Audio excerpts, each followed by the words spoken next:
listening to Between Two Bridges,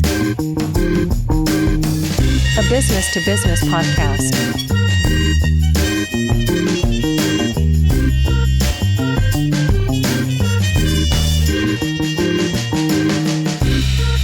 With your hosts, Anthony R. Destiny, Joe Ferrani, and Jerry Kenna. Interviewing entrepreneurs, business operators, and investors. This episode of Between Two Bridges is sponsored by Paymark Payroll. Payday is the most important day to your most important people, and payday is made easy at www.payyourpeople.com.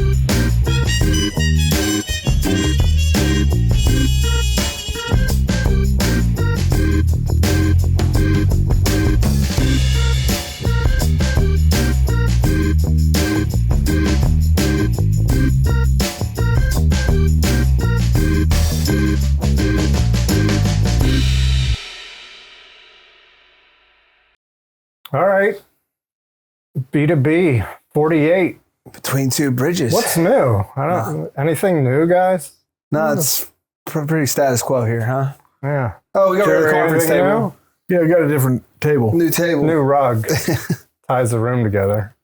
We have a guest. We have a I guest. do have a guest. You might even recognize him. I do. What was it? Episode, 4, 5? It was early. Early. Early. I know that. It was grainy. The audio kind of sucked. No. Yeah, we were still trying to figure it out. It was good. But, yeah, we did all right. Humble beginnings. It was the humble beginnings. Yeah, everything we Now had. look at this place. Yeah. And look at this beautiful Banksy Yeah. monkey with Come on, headphones. don't I'm be loving giving any it. credit to the fucking monkey. I love it, man. He's like deep in Guitar. thought. I actually drew that. all the artwork you see in here was done by me. Multi-talented person here. Cans of pop. Everything we got for the first couple episodes was bought from Amazon, right? Like we just went on Amazon, The first got cameras. Original episodes? Yeah, we just went on Amazon. We bought cameras. We bought microphones. And then we bought headphones and a couple things from the local place because we kind of needed stuff immediately. Yeah. Shout out But- pianos and stuff. We'll give them a Pianos and shout stuff. out, Yeah, we can give them a shout out. But But this was a project that we couple weeks, This- maybe eight weeks. yeah, a couple months. Nate, shout out to Nate. Nate put it all together. This was his vision. Could be a designer, Yeah. huh? Yeah. Should be a designer. My wife You should at said. least produce something, right? Yeah, my wife said about the new space. She goes, "It looks like it's finished." Because, like when you do projects at your house, nothing's ever Oh, finished. dude. I'm like, wow. This got finished. I'll That's the finish my difference. kitchen at some point. It's the only room in this Swear. office that's finished, but it's finished. I know. When we remodeled my house, the coolest thing I wanted to do was they had that air button for the garbage disposal that and I'm like, I loved it. And I was like, I just need that in my life. And I poured my cement countertops and it worked out great. And then a couple weeks ago, it fucking fell down into the abyss. And now it's a scrub brush holder for the time being because I haven't had time to. The one thing. Yeah, I'm The like, one thing. I think my wife knew it. Because when I got The home, one she was like, thing I you think my wanted. mom fucking broke the garbage disposal. And I was like, hopefully it's like the garbage disposal, not my fucking button. Yeah. But, I mean, it's life. Life comes at you. So what have you been up to, Hugh? been about a year since you've been on. What's going on? It's been a year. How's 24 treating you? 24 treating us good. Yeah. We did some things this year. We started a project in 23. We got rid of it in 24. Rid of it isn't sold, and put some other things in place and made some moves to really shore up, make sure we're ready for what I think is coming. We'll talk a little bit about that tonight. We got the winning bid Monday at 4:00 on a foreclosure in our area that I haven't seen too many bank foreclosures, but they're rolling in, and it's a blessing and a curse to think about that because somebody had to leave there. Yeah. But if somebody's going to win a property, might as well be me, I guess. So. Yeah.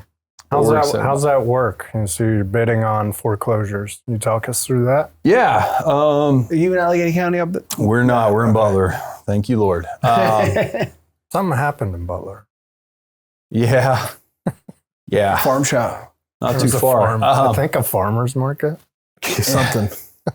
So basically, a listing had come out, and a good friend of ours that's a realtor. It's kind of the same MO that I've talked to pretty much all the realtors that I know. Hey, you bring us a property, we'll buy it through you. If we're going to fix it, we'll fix it, and if we're going to sell it, we'll sell it through you. So you'll get multiple sides of the deal.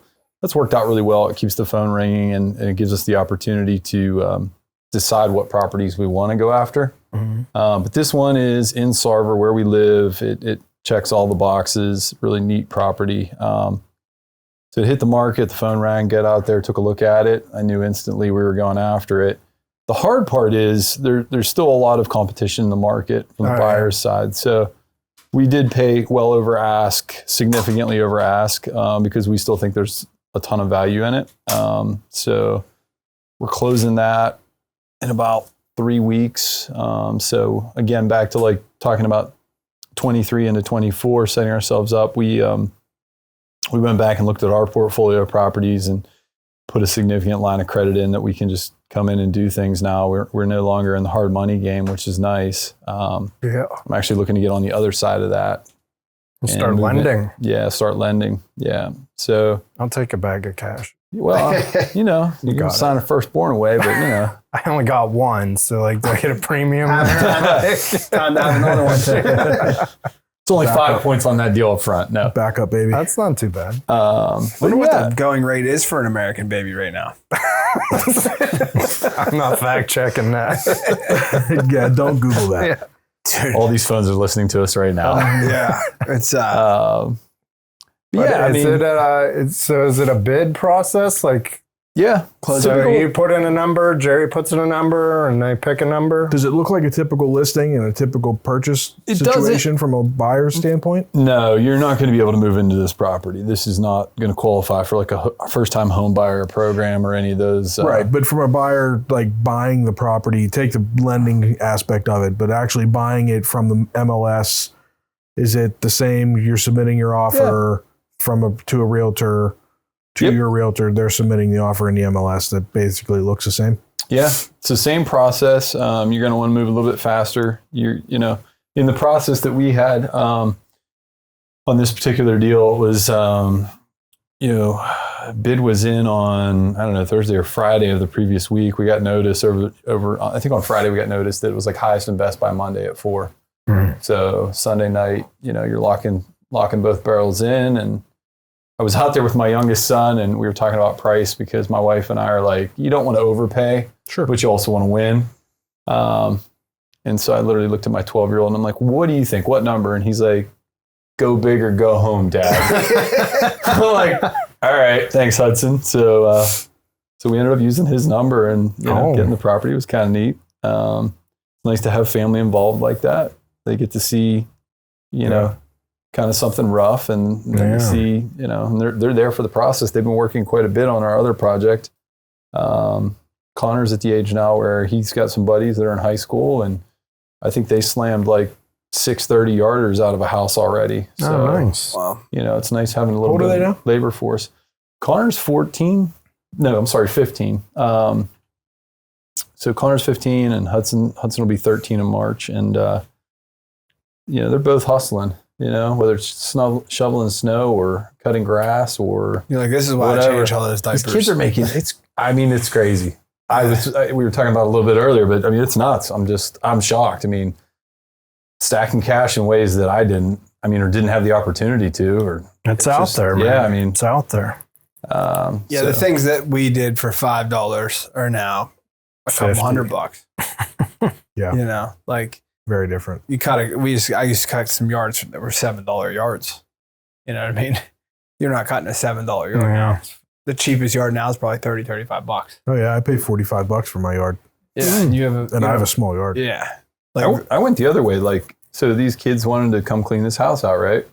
I'm going to pay them extremely well because everything I go to do from there on out. And it's funny, the kids were just over for homecoming, and the one young gentleman is like, "So when are we working again?" I'm like, "Right." Get that hook in there. Yeah, that's a good point. Get that hook in. Yeah. I don't mind overpaying some children, right, in a sense, but it's still cheaper than union wage, I guess, if you want to go that route. Yeah, and you're teaching them a lesson, and if you're if they're actually working. Now, if you come in and they're standing around making, X amount of dollars an hour, then that's a whole different, ball game. But if, if they're working and they're earning it, I mean, I'd rather pay my kids to be demoing a house than paying some stranger that's doing it.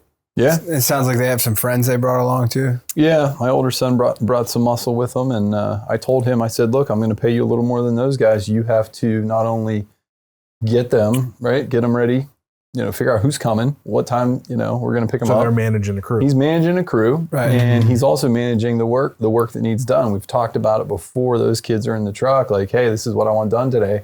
I don't want to have to tell you what to do. Yeah, that's a great lesson for him, because one of the hardest things, even now, I'm 40 and a business, 2 businesses. The hardest thing I have is like being that boss sometimes, because I know that what they're doing is not always fun, and I know what kind of employee I was at their age, so I'm pretty lenient. But I think the better you get at that at a young age, the better off you'll be. No matter what the education brings him, he'll still be able to manage a crew, and that'll mean dollars and responsibility for the rest of his life. I think a big part of it is communication. Yeah. What I'm seeing in the younger children, I don't want to say all children, but they are living and growing up in a digital world with a device, and in a world we really frankly don't understand all that well. And they're content to be in their space and place and be on a device. To me, I always wanted to be with my friends. As you guys know, I'm outside. a social guy. It's different, and gaining that skill, right? Whether it's leadership, more importantly to me is the communication piece, right? Like there's specific things I've communicated. He's not only have to remember them, but also, safely take care of those tasks. So, but good kids, real good kids, hardworking. They're doing well. Friends, show me your friends, I'll show you your future. That's right. So that's all going well. But yeah, it's since the year, trying to think what's occurred since we were here last a year ago, but it's been a couple acquisitions. It's been, the farmhouse is absolutely doing its thing. Really, really pleased with how that's performing. I've been to a couple events at the farmhouse, and man, it's nice. It's so cool to see it in action, seeing it. And I've been to a couple different places or different events and had them set up couple different ways, and it's been neat. It's been fun to see.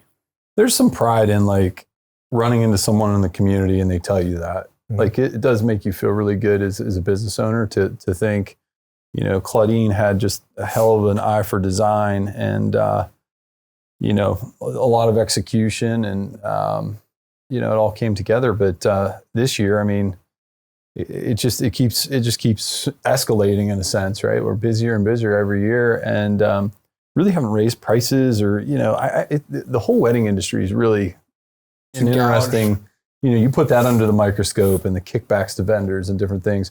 We're more community minded, where we want someone to come have a good social time. And, if you're providing food and you're the DJ, I'm not looking for a check from you guys. Mm-hmm. Like, I just feel like it should be straight up. And, there's no crazy long-term, contract that you have to use, someone's business in a sense.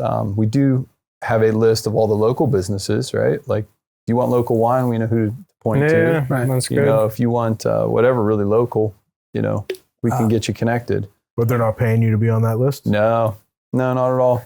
I was talking to a lady actually today, a customer of mine that sets up event spaces and she rents table linen and stuff like that. And she said that one of the things that has become pretty bad in that industry is you rent a venue for a wedding on Saturday. Well, they want to limit the amount of time you have there to set up.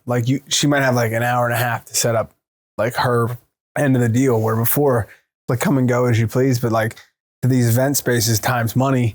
So they might have an event Friday night, even though they're having a big wedding for 300 on Saturday. And she said in that regard, it's just getting ridiculous because it's cutthroat. She's like, I got 300 place settings set up and I got an hour and a half to do it because there was an event the night before.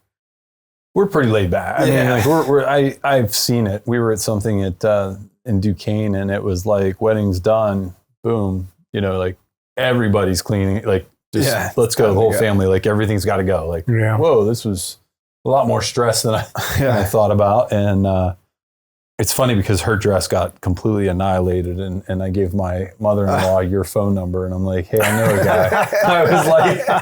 I was like, Sydney's dress will get fixed up. Yeah. From what I understand, it's still in the box. So yeah, that's usually what happens. So like her daughter will decide in 28 years from now that she wants to wear that dress, and they'll pull it out and bring it to me and be like, can you clean this? I'm like, well, we can clean it, but like it's been sitting in a box for 28 years. Like, and then sometimes they'll come out great and you're the hero.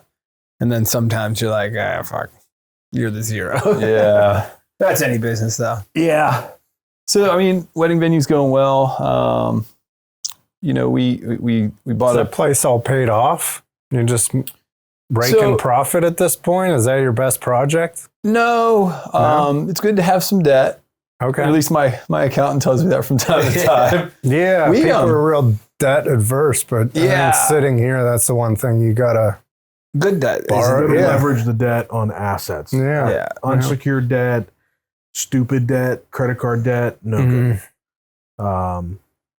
You know, smart debt, you know, using debt to buy assets is okay. Yeah. I mean, we went through a transformation over the last couple of years where we paid off all our single family homes. So really the only tie up with the bank in that regard is to the farmhouse. And it's, you know, significantly less than what that property's worth. So I don't get too concerned about it. And we did it right. I mean, we bought right, fixed it right, and did it at the right time as interest rates and things have gone, you know, every which way. You know, I feel pretty confident that we're set for the future there. The housing plan's still going in. Houses are going up around us. It's changed a little bit, but it hasn't created too much adversity. You know, and we were just having a conversation not too long ago about having some more public events there, and I just still don't know how I feel about those. But I do like the fact that it's open to the private rental and what do you mean by Airbnb. Public events? Yes, we've had like the farmer market kind of deal. We had a farmer market there. We partnered with another person at one point on something in the beginning, and then we did a couple on our own, and then we had probably our best one was we had one at Winter. It had a great name, and forgive me, honey, I can't remember the name of it right now, but it's that'd be a great fucking farmer's market. Forgive me, honey. You know, yeah, right. It should be a farmer's market. Fucking can I rent the $1 space? million idea. We went right down the street, knocked on the guy's door that we know that used to own a Christmas tree farm there, and you know we know each other. And I said, hey man, I need the biggest tree you got. Like, what do you need? And he's like, just take it, just go cut it and take it. So I'm like slamming this giant tree on top of my small truck, and you know it's funny when you try and put a 30-foot tree on a truck, that doesn't go well. You're going just a few miles down the road, but no, we had this beautiful winter event. It was well attended. It started snowing that night, which made it a little bit interesting to get people out and some things. But we had the right band and the right vibe, and really good local brewery vendors. So like whether it was beer, wine, or spirits, and coffee, really good local coffee shop. But really that's kind of the theme of every event we have, is that there's certain local providers that we love just having there. Like shout out to Emmleton Brewing. Like those guys up there are fantastic. I would partner with them any day on anything. Their product's amazing. There's quite a few of them out there like that, but he's one of my favorites. So just give him a quick shout out. Sure.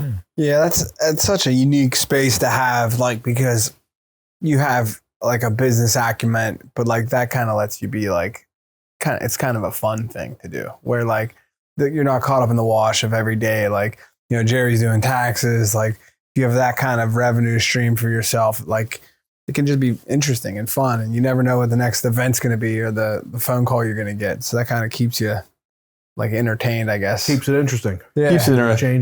There's a lot of work up front on those. I don't think people realize. And then the other piece is, if you're going to have alcohol, we tend to do things as, you know, buttoned up as possible, right? So, you know, you're calling the insurance agent and you're getting not only alcohol coverage for the property, but if they leave and go wherever they go, right, point to point, liability. Yeah. Boy, that liability policy for that one night of 4 hours. I mean, you know, we're charging minimal dollars at the door, and it's like, man, that insurance policy really eats into that. So you got to balance it. But yeah, that's been good. And How did you get a 30-foot tree to stand up on your property? On a ridge line? Yeah, so great Not question. on a ridge line, but how do you get, like, I'm sure they don't not make... just a tree stand. Yeah, it's not a tree stand like your Christmas tree in your house. How do you get that to stand up? Post hole digger, 3-4 feet down.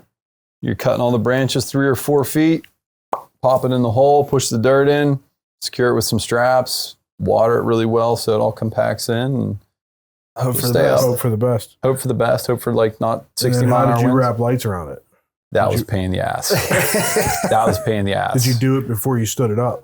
Why would we do that? That would have made way too much sense, right? Like rookie mistake, first time. Scissor lift or? No, like old school A-frame that goes like 24 feet in the air and I'm 6 foot, like star on top, ready to die. Don't you have a buddy with a bucket truck? Yeah.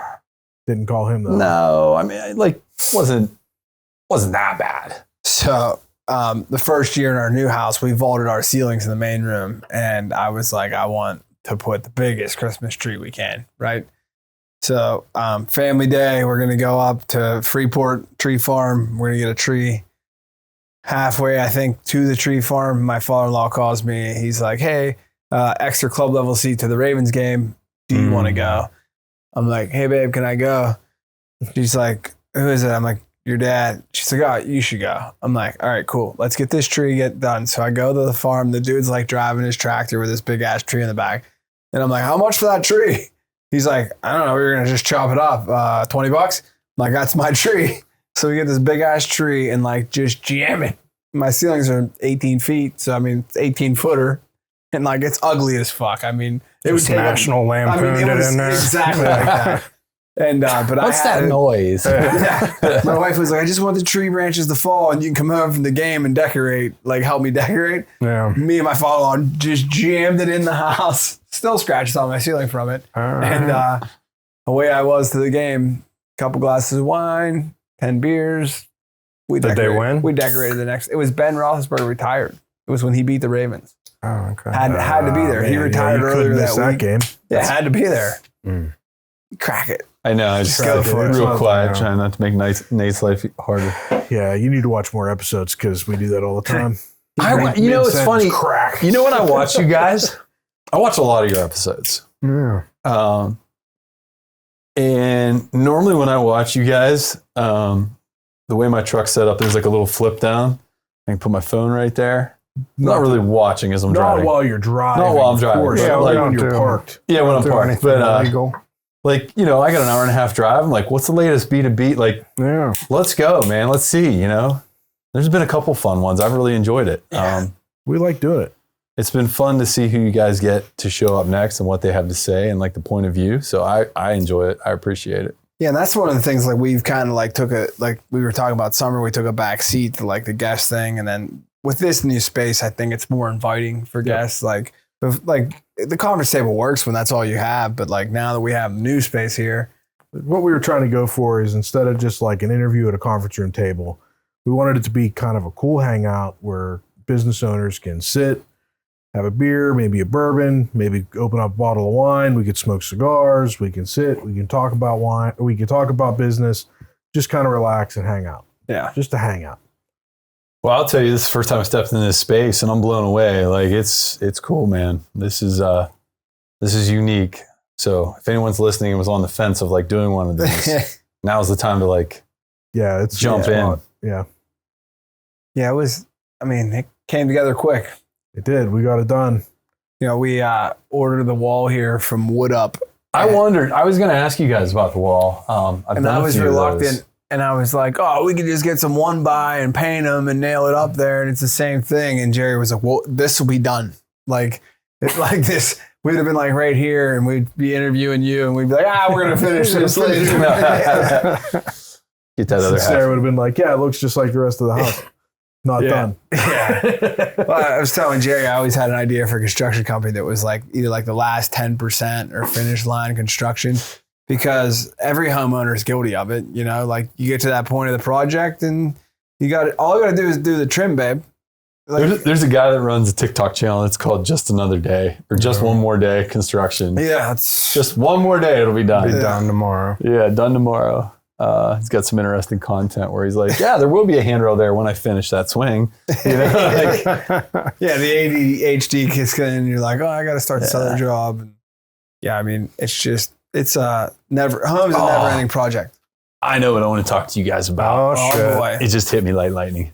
We had our worst eviction ever this year. Oh, I swear. I sent you the video, right? That. Just heard that. Might send Nate the video just to cut I'll it in. send you the video. Wait, We'll Just cut this the audio in. out, Wait, though. you videotaped it? I had You wait till you see them. Do you have a body cam? I turned my cell phone tenant on. wasn't in it. No, they I thought you were they like, flew the coop. This bitch is going crazy. Like People, cops. people were there for like 4, 5, 6 years. I don't know. Good tenants till the last 6 months. You know, That's usually you know how this goes, right? And I told you we were setting things up earlier financially to get ready. And the appraiser, you know, I text the guy, hey, appraiser's coming. You know, we got to have the house appraised. Okay, all set.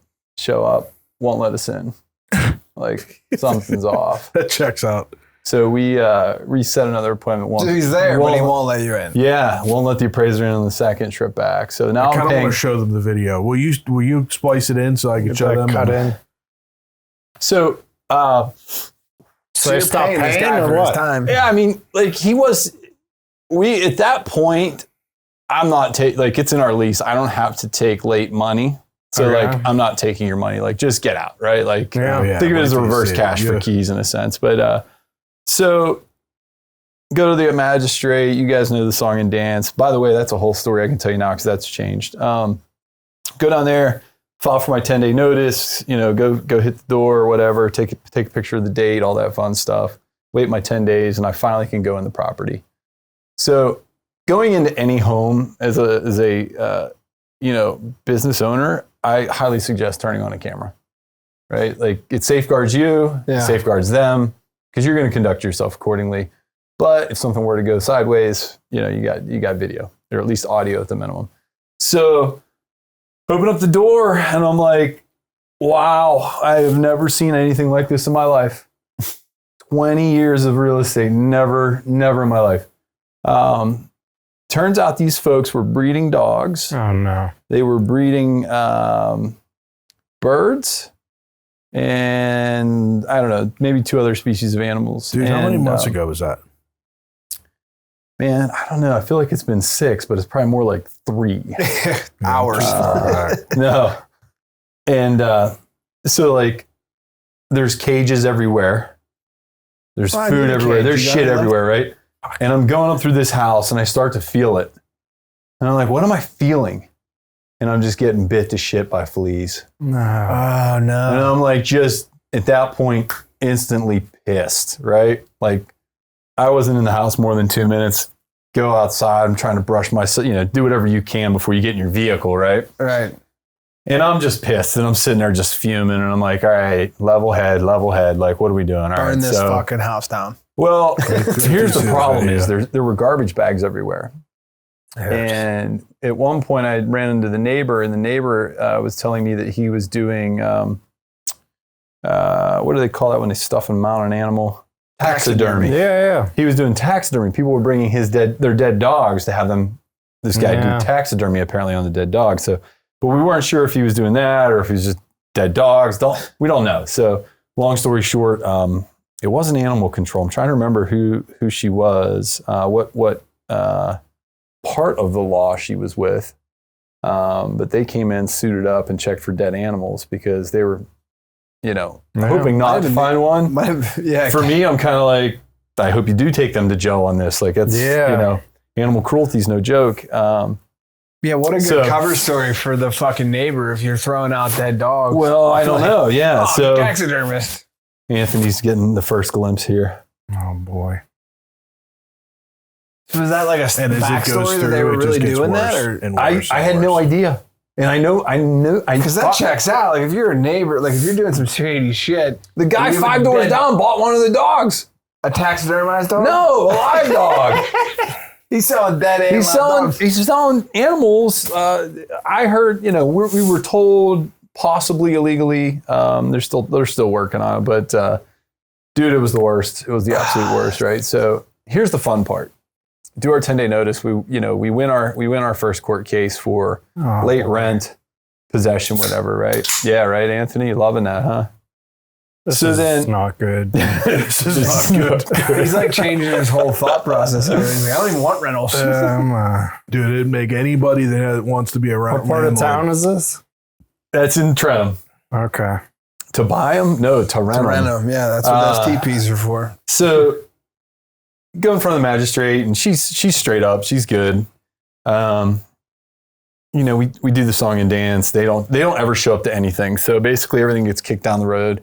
It took me, I'll bet it was 72 to 90 days before I had not only possession of my property back, but also had given it the 30 days in case they were coming to get their shit, which, Anthony, if you're watching that video, you know they're not coming to get any of that shit. Nah, none of this is salvageable. And then... well, there's a good broom, I guess. Yeah. And then, you know, I have another guy that has a business that he handles clean outs, and they you know, cleaning it out. But, dude, this one's going to hurt. This one's going to hurt a little bit. That poor guy. Did you get the bill?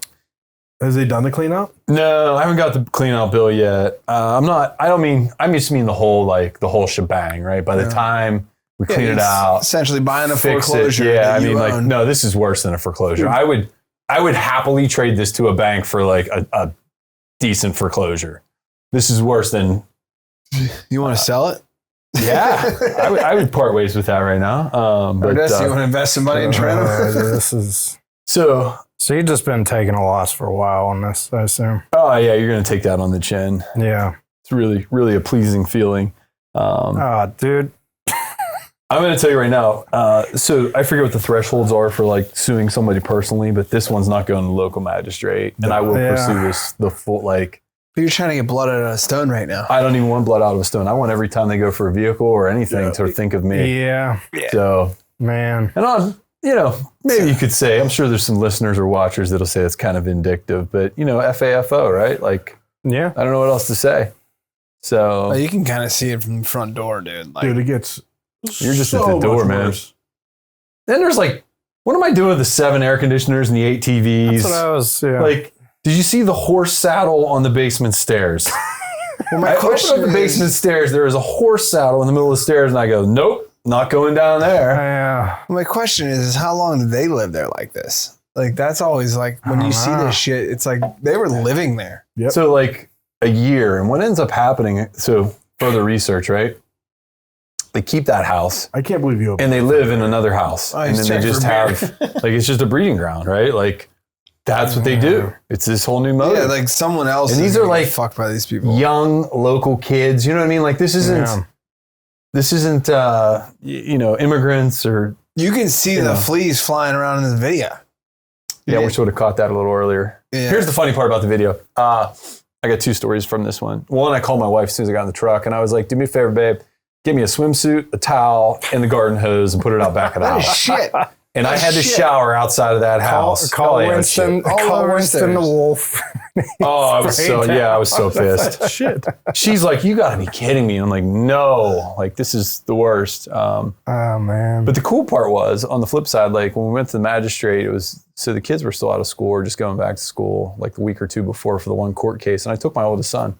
Yeah. Right. Like again, how do you watching this? How do you get that experience ahead of time? Yeah, so, you don't see this on TikTok. Yeah. And the magistrate, she's legit. Got 1 million views. She's legit. She would like straight up bust your balls. Yeah. Right. And as she should. She's not, I've been in front of her a bunch of times, right? She's not easy to me. We know each other. We're cordial outside in public, but buddy, she's legit, right? Who? Bengal? Yeah, Carolyn Bengal. I think she's one of the fairest magistrates I've ever. She is, but she don't mess around. If she you don't mess have your around. shit together, if you don't have your paperwork together, she'll throw a landlord right out of there. Yep. But I've never lost a case in front of her because if you have your paperwork together and you're right, you'll win. Yeah.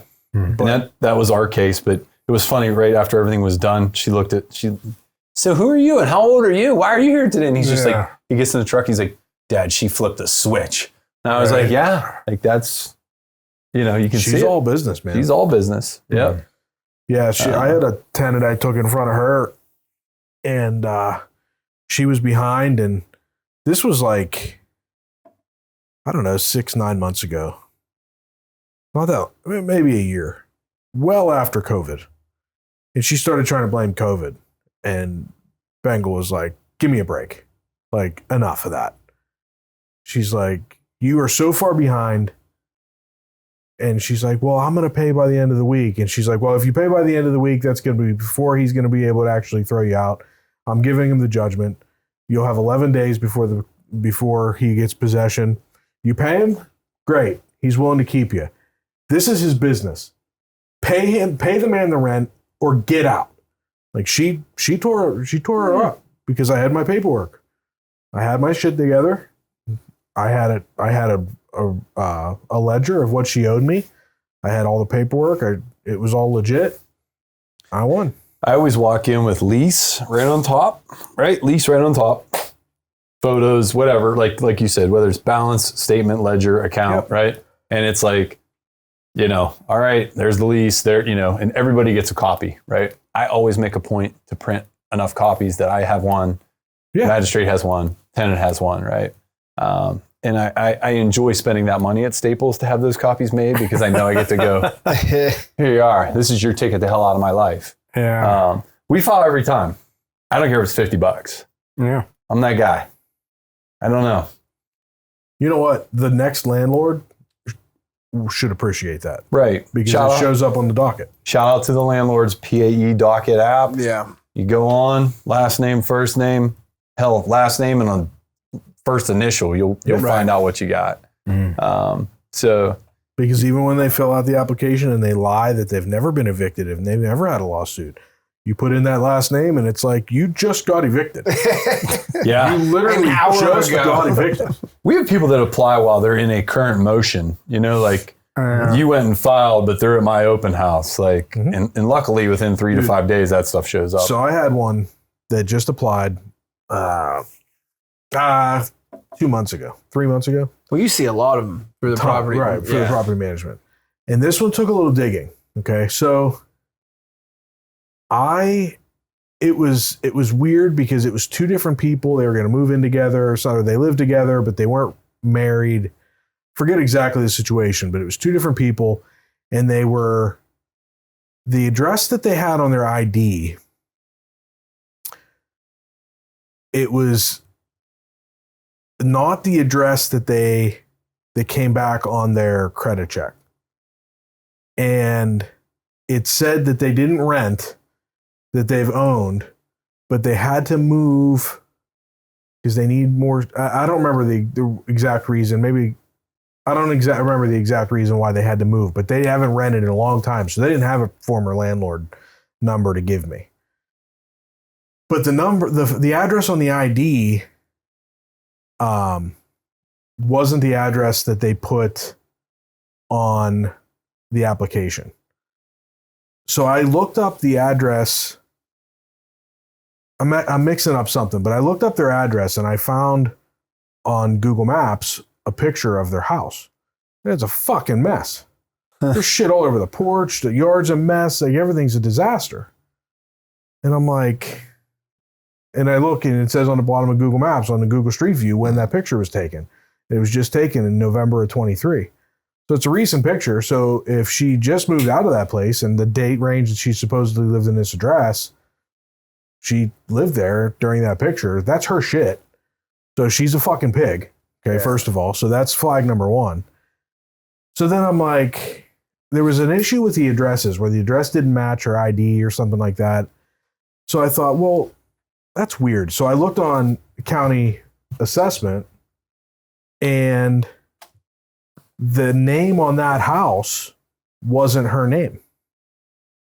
It was like it looked like an Asian name. It was, All right, Jerry, no profiling here. No profiling. It was, I couldn't pronounce it. Right? So it was a complicated name. There you go. I'm not trying to, you know what I'm saying? Yeah, I got you. So I'm like, well, that's not the person that applied for this. Uh-huh. So she doesn't own that house. So she must rent that house. Or so something's not right here. But nothing came back on the background check on my software. So that I hadn't even looked on PAE docket yet. But I already did the background check on the software. Nothing came back as far as evictions or anything. So I'm like, this is weird because she's saying that she owned this house. The name on the county website isn't her name. They've owned this house for like 5 years. something's not right. I look on PAE docket. She just got evicted by those people that own that house. Oh, she wasn't renting. Maybe she was got evicted. So I'm like, it was all bullshit. It was all a lie. She was trying to use different addresses so that I couldn't trace it.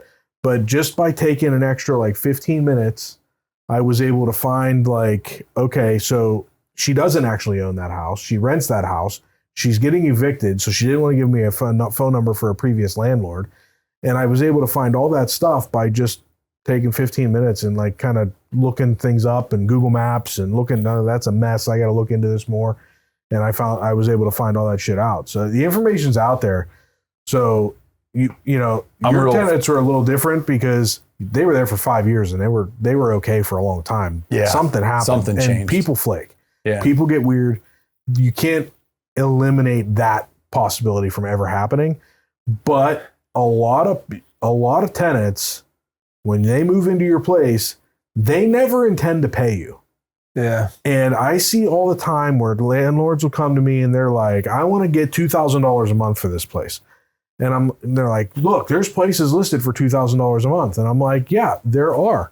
That place is way fucking nicer than yours. Okay. They have way nicer fixtures. They have granite countertops. They spent a lot more money on that place. Now, your place, you just renovated it, but you did bare minimum. You're not going to get that money. You can list it. You might get somebody to apply, but the person that applies to pay $2,000 for your place never intends to fucking pay you. They're going to pay you first month, and then you're never going to hear from them again, and then we're going to spend the next 3 months getting them the fuck out. That's how it works. So you have to price it not just on what the guy down the street is getting. You have to be realistic about what your finishes are.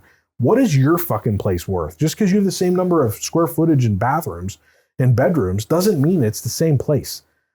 And, you have to understand, like, people think, well, I'll keep my price high so that'll keep the riffraff out. It'll keep only good tenants. Bad tenants will apply for a place they can't afford because they don't ever intend to fucking pay you. Yeah, I've had interesting success in, like, I won't say our worst properties, right? Like something that's not as high of a quality. As you know, we had a townhouse in the Commons at one point in Oakmont, right? These people had money. They dressed nice. They were clean, right? Still evicted them. Still a pain in the ass. Still, like, you just never know. You never know. People are people. Yeah. Well, yeah, and with the drugs and stuff like that, people might move in. They got their shit together, and next thing you know, they get out above their skis and they're fucking going down a rabbit hole. And unfortunately, landlords are the last people to get paid sometimes. And even if drugs and alcohol are not the situation, a lot of times people could lose their job. I mean, we're in a fucked up economy right now. Yeah. People start losing their jobs. And hey, sorry, landlord, I don't have any fucking paycheck coming in. I don't have any money to pay you. Yeah, and the last thing they want to do is live on the street. They're not going to live on the street. And sometimes they don't have mom and dad to go home to. Right. So I was just a bit shocked in this last one of just how long, like sometimes you hear horror stories of how long, and I wouldn't say mine's one of the worst, but I was just like, even just following the process, right? It's like, holy shit, man, you're going to lose a quarter of revenue from that property over this one incident. Like, that property, just looking at the video, that property almost looks like it should be condemned. Like, so I tried that. Tear it down. Okay, so here's the other part, right? So an animal control, whoever came out, I had the occupancy inspector come out, and I flat out said, hey, I need you to condemn this property. And he's like, what do you mean? I go, well, if you condemn it, then I don't have to deal with all this other legal bullshit, right? Yeah. And he's like, well, if we're going to condemn it, we have to have somebody from Allegheny County come out in the health department. And that could be, I'm like, oh, great. So they can't condemn it locally, which is messed up because once a property is condemned, you can then go back to that occupancy officer and say, hey, I need a work permit to fix the problem, right? And the guy down there is a really good guy. He runs a tight ship and he gets what we do. But yeah, I looked at every angle and it's still like, no matter what we do, it's 90 days. Like this is, man, okay. So normally it's pretty cut and dry with people that I've had to deal with. It's not been the video you guys have seen. And like this one this one's one for the record book. So and it's a reminder. It's a reminder what could happen. I mean, people think there's risk. Yeah, you watch these television shows and it's bang, bang, bang. Like, oh yeah, we bought a house, we flipped it, we made $375,000. On to the next one. Yeah, it's also something to warn. A lot of people want to buy places that are far away, out of state, especially people getting started don't have big budgets. When you're out of state, you are strapped to contractors in that area. You're strapped to property managers in that area. It is a lot more expensive to deal with stuff when you're not calling people and you can build relationships with. If you're just calling, Googling plumbers in Myrtle Beach, you're going to pay, man. Yeah. What's funny is I don't worry so much about an eviction in one of our residential properties. What keeps me up at night at times is like somebody rents the Airbnb at the farmhouse and squats. Yeah. Now, that's my home turf. I would definitely say I have the advantage there. But like I pulled in the driveway last weekend or this past weekend and Claudia was asking me, we're getting something set up. And I said, hey, I called her and I said, hey, there's vehicles still in the driveway. And she's like, oh, let me check the calendar. And in that moment, I was like, panic. Please, Lord, we just missed the oh yeah, it was counter date. And I'm like, okay, thanks, honey. Meanwhile, in my head, I'm like, who's still here?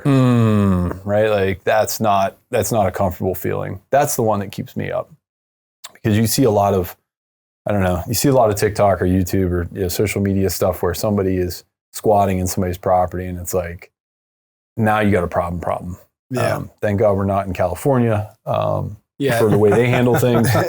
I mean, realistically, how they handle things versus how we can handle things here is very different. So, so that's been an interesting update. What's the process? Do have you researched much about that? Is it just an eviction, like a normal eviction process? I haven't, no lease. But I would say off the record, right? Like, I don't think it's as big of a problem as we think it is here in Pennsylvania, especially if you're local.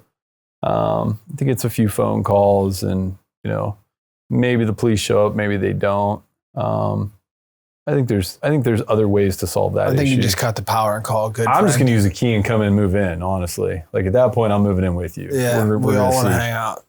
We're going to see how it goes. It's going to be real uncomfortable. Yeah, real uncomfortable. I'm taking a bongos that week. So what? Bongos, dude. All day long, all night long? Sure. I thought you were talking like illicit drugs. Like we're just going to go trip in the forest. No. Like, dude, call me. I'm in. Brady's got his shirt tied around his head. Like, oh, man. Bongos are crazy, bro. I don't know. Maybe I'm calling for a drum set. I don't know. Something, it's going to be something outlandish. I've always wanted to learn how to play electric guitar. So if you run into that problem, I'll bring an amplifier and a guitar and hang out. Yeah. Start a band. I'm not trying to run into that problem though, but I'll tell you, that's the one. Like if you think about, we talked about risk, that's the one. But I mean, on the upside, I think, we just turned a residential property this year. We restored one over the winter, sold it. It sold quick and well with multiple offers. And, everybody's talking about this rate. They're talking about different things. Competition. And I'm not seeing that with projects we're working on, which is great. And I'm really happy about it. But I will tell you, here's an interesting piece. I've had a search for like Seven Springs area for, 3-4 years. I'm always looking up there. In the last year, I would love to know how many properties have come up for sale. A lot? It's unbelievable how many listings I get from that area. Unbelievable. Huh. Like, I'd love to know what the market metrics are for that area, because two things are signaling up there. Everybody is selling, and they're still asking for top dollar, which is kind of weird because there's a ton of inventory. And then the Airbnb price is very, very low, right? Oh, it hasn't It's only high snowed. when it snows. Yeah. So, and snow is a whole lot like boating, right? Like seasonal. And I don't know, I was just kind of shocked because in my head, I was always like, well, we'll go do something up there. We'll have a place, use it whenever we can or want to, whether it's spring, summer, fall. I really like it up there, and I manage a condo up there, and we use it from time to time. And I'm not a skier. We don't ski. We like to go up, just hang out, we drink, I can't afford to break a leg. Sporting clays. But we'll go up. What always is striking to me is that they do nothing to attract anybody when it's not snowing. Nothing. Oh yeah, they have Wine Fest and fucking Rib Fest. Yeah, but there's concerts. But you go up there on just any given week in the summertime, and there is not a soul up there. Yeah, it's pretty quiet. It's dead. It's pretty quiet. And the other thing I always thought that they lacked up there, and I don't think it would take that much, and maybe, if there was more people there, it would be easier to do. If they had somebody up there, if they would hire a legitimate executive chef.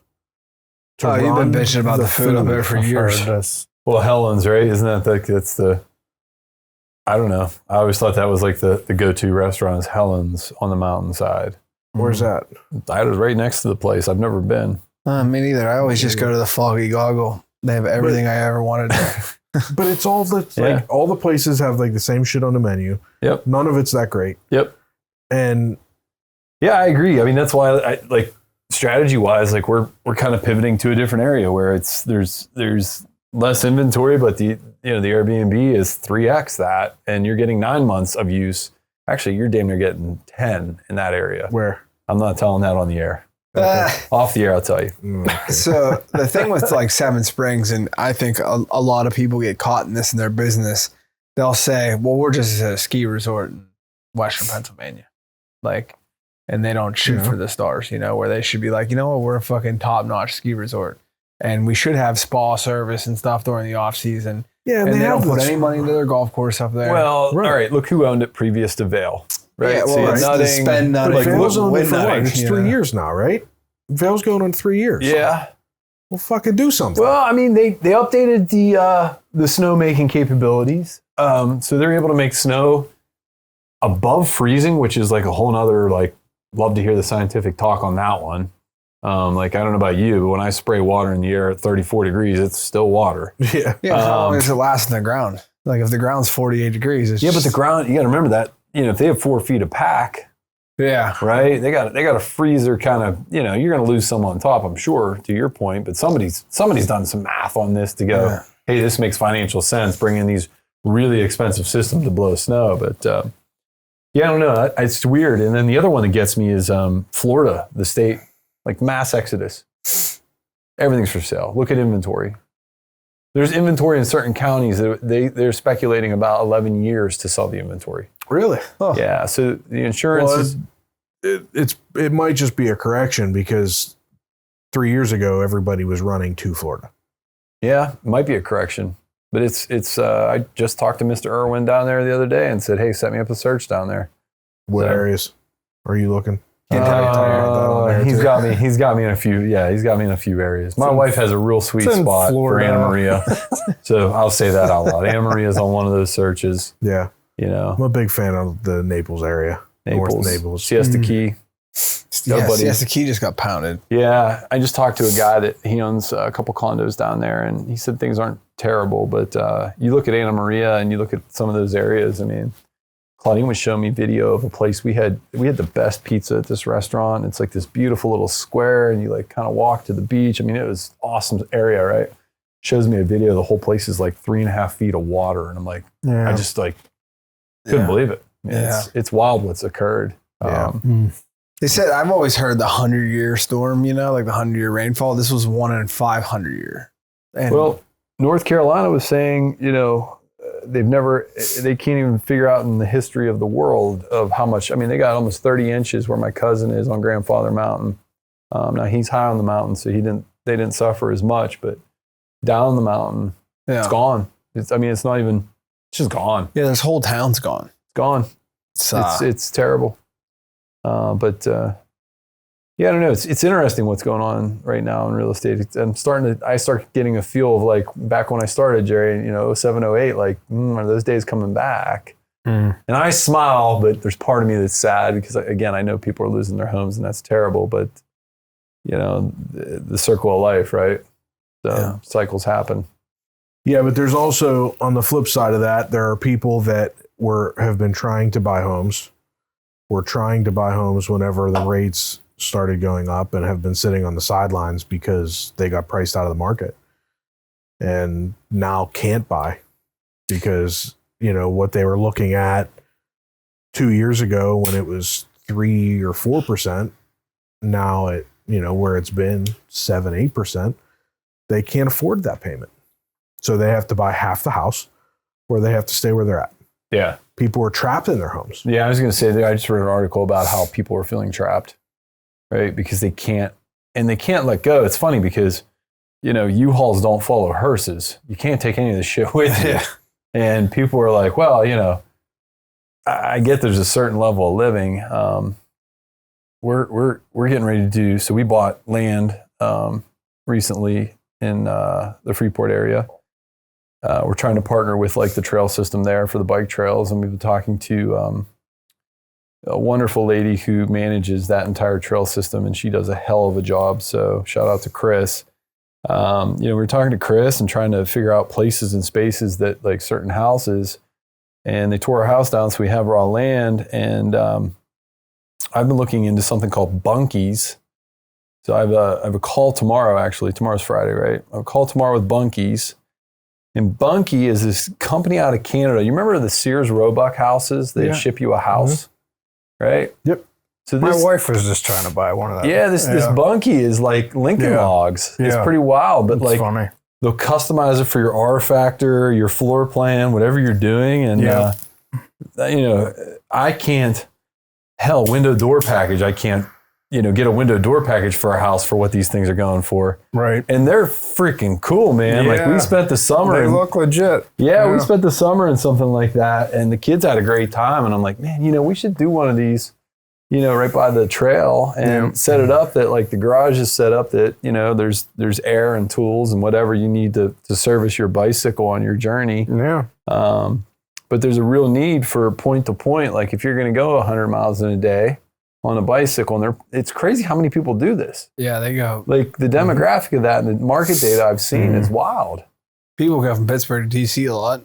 Yeah. So, my neighbor in February, he had an original Sears and Roebuck house, and unfortunately had a total loss fire, and they demolished the house, and now he's rebuilding the same exact house, which is kind of cool. And it's a little different than when Sears built it, spray foam insulation. And it's kind of wild to walk through a house now compared to like what I've seen, just 10 years ago, 15 years ago. Like what they do to build these houses now, they're so nice and efficient. And the floor joists and low voltage wiring for lighting. And it's like, I kind of want to build a new house. Like, it's sweet. You're not trying to like mix new with old. It's just fresh and new, and the plumbing and PEX and everything kind of wild, but it makes it seem like it would be easier to do a concept like that now than it was, 20 years ago, 30 years ago to sell a house that's ready to go. Who you guys should have on the podcast sometime is the guys up the Mills Mall who, to your point, right? You're going to build a new house. You take your plans there, and they have some sort of camera system where they'll 3D put your floor plan. I've seen those online. They have that up at the Mills? Yeah, I understand the Mills. I'm not sure of the business. I don't know, who's running it or who owns it, or, I've not used it, but I can tell you when we built like 10 years ago, I know today right now what we would have changed had we had that opportunity to do. Well, that's how McDonald's got started. He went to a tennis court and they taped it all out, and they had people come work the fake stoves, and like where people were bumping into each other, they changed it and switched it up. And yeah. It's a hell of a business idea, and I didn't realize they were local. And to your point, like if I was going to build anything, I have no idea what they charge. I can't imagine it's like astronomical, but I could tell you I'd rather spend, a couple $1,000s before I spend hundreds of thousands of dollars to build like a new home. And there's no turning back. I mean, So with every time I pull into our house, I look at my garage doors. I got the big door on the left, I got the small door on the right, and you go in on the small door side, and I'm like, how the hell did we miss that? Like should have just had the small door on the left, big door on the right.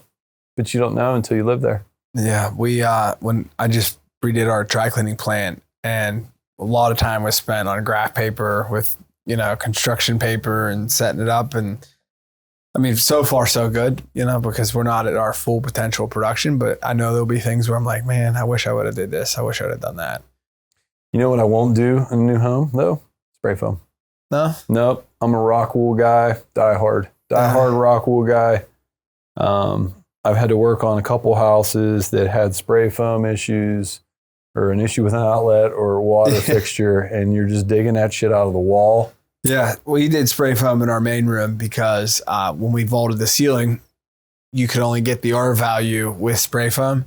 But I did have, like, we spray foamed the whole room, and then I wanted to put the kitchen in. So now you're like cutting that shit out, and fortunate enough, I just like fixed it. But yeah, I could see the drawbacks of that. And clothes sells hard once it's set up. It's hard as shit. And guy's name's Ron London, called Walkable Plans. Ronnie London. London. Shout out, buddy. Pittsburgh Mills still? So that's what it says. Yeah. I'm surprised there's something up there. That's the perfect place for it. The mall should have done big ass room. Lawsuits. So they just projected it down on the floor. I've not been through it. I just know the business exists, but I think it's one of the coolest things. Like, it's like something you would see on HGTV. Joe, you should have did this, buddy. Yeah. For a little space. I'd have used like chalk and let my kids come up and draw it out for they me. Say you're building a house and it's like, I don't know, $1,000, $2,000 to go do that. Like, think about what you would learn. The keen insights you'd have about where you're about to live. Mm-hmm. Yeah, I mean, it's Build business, whatever, right? Like, so yeah, it's a very common sense kind of business. You hope it succeeds and stays, but yeah, some people will be like, I ain't spending $100 on that. And fucking, like we talked about it earlier. We were running some plugs, and you can put all the outlets everywhere you want. We did it at my house, and then you go to plug the vacuum in, and you're like, I got to move this coffee table to get to a plug. I should have put a plug over there. It's like simple shit. One of the coolest houses. Oh, this isn't even like a rendering. They show you the thing. That's the whole shit, man. Yeah, that's legit. Great. Like it projects it on the floor. Yeah, that's like crazy. to scale though. Like if you wanted to scale this room out, you walk around your room. Yeah. You walk around your house. Wow. Crazier things have been done. I mean, that's pretty cool. One of the coolest houses we ever did. We did a house in the Trent Heights, and we got into the electrical, and I'm like, what is up with this green light switch by the sink? Yeah. Right? Green light switch didn't mean shit to me. And then like top outlet worked, bottom one didn't. Like at every window, fucking window. The light switch controlled the tops for the lamps. He wired his house for his wife's Christmas decorations. You flip that switch, they all turn on. Merry Christmas switch. I'm like, but think about the ingenuity and thought process of that. Like that's. We talk about our kids having it different. And I remember growing up, my living room was like that. The top plug was for the lamps. Yeah, we're doing a house right now that's like that. There was no overhead lighting. Yeah, you break the tab. So like if you had to use like your laptop, you had to always make sure like you'd plug it in, then it would die, and you're like, what the fuck? And then you're like, flip the switch. Yeah. So yeah. Yeah, we're doing one right now that's like that. It was a 1985 build. It's a giant house in Butler. It will be beautiful, but it's every room. There's not a damn fixture in the ceiling anywhere, and it's like, why was this a thing? When we tore the ceilings down to redo the ceilings in our house, there was actually still pipe in there for gas lighting. Gas lights, yeah. So that was kind of wild. We're doing the kitchen at the Tarentum house that I bought from you, and there was a cap on where the light fixture was in the kitchen in the center of the ceiling, and there's a switch that doesn't work, and we're like, you think that's still in there? It's still in there. We put a light on it. Oh, that's good luck. Yeah, we're like, I mean, why would you cut the fucking wire out? I mean, if they didn't go through the effort of actually drywalling that hole, like they just put a cap over it, then they definitely didn't go through the effort of ripping the wire out of the wall. So like, probably still in. I'm like running through my head. Is that East 7th? Yeah. Yeah. All right. I got you. So we wanted more light in there. So we have an overhead light there, putting a new light where like a table would go. Yeah. Granite's going in a couple weeks. New cabinets, new floors. She'll be back in the market maybe a month. I don't know how She's getting painted on the outside. We're like, oh, is it? Let me know when that's done. I'll be swinging by. Drive by. Yeah, we're going to paint it. Yeah, because it's dude, that's a tall house. Yeah, there was some pointing. It got done, and there were a couple windows. I don't know. Did you put windows in that place, or the guy before? I feel like we put windows in that one. So I think the windows that were in there are different than the windows that were in it originally, because there's some brickwork around the windows. Looks like anything that was vinyl would have been us. Yeah. So the wood. No, I know what you. Yeah. Okay. So there were old windows that looked like they were vertical, and then you put in horizontal windows. So the brickwork doesn't all match. There's some pointing work and stuff. So we're just going to paint it, make it all uniform, make it all beautiful. You know, that was the judge's house in Trentham. Oh, yeah? Yeah. That was the story I was told. That was the judge's house. That house is huge. I mean, it's like square footage for days. Oh, it's huge. Yeah, it's huge. And it's well built. It's a beautiful brick home, but man, that was the judge's house.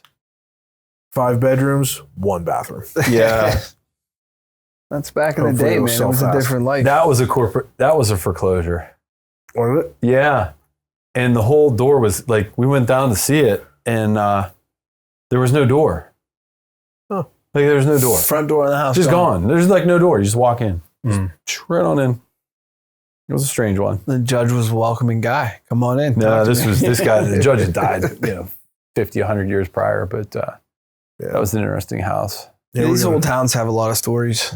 Yeah. So we bought that house, right? And when we started, put the door on, there was a cat in there.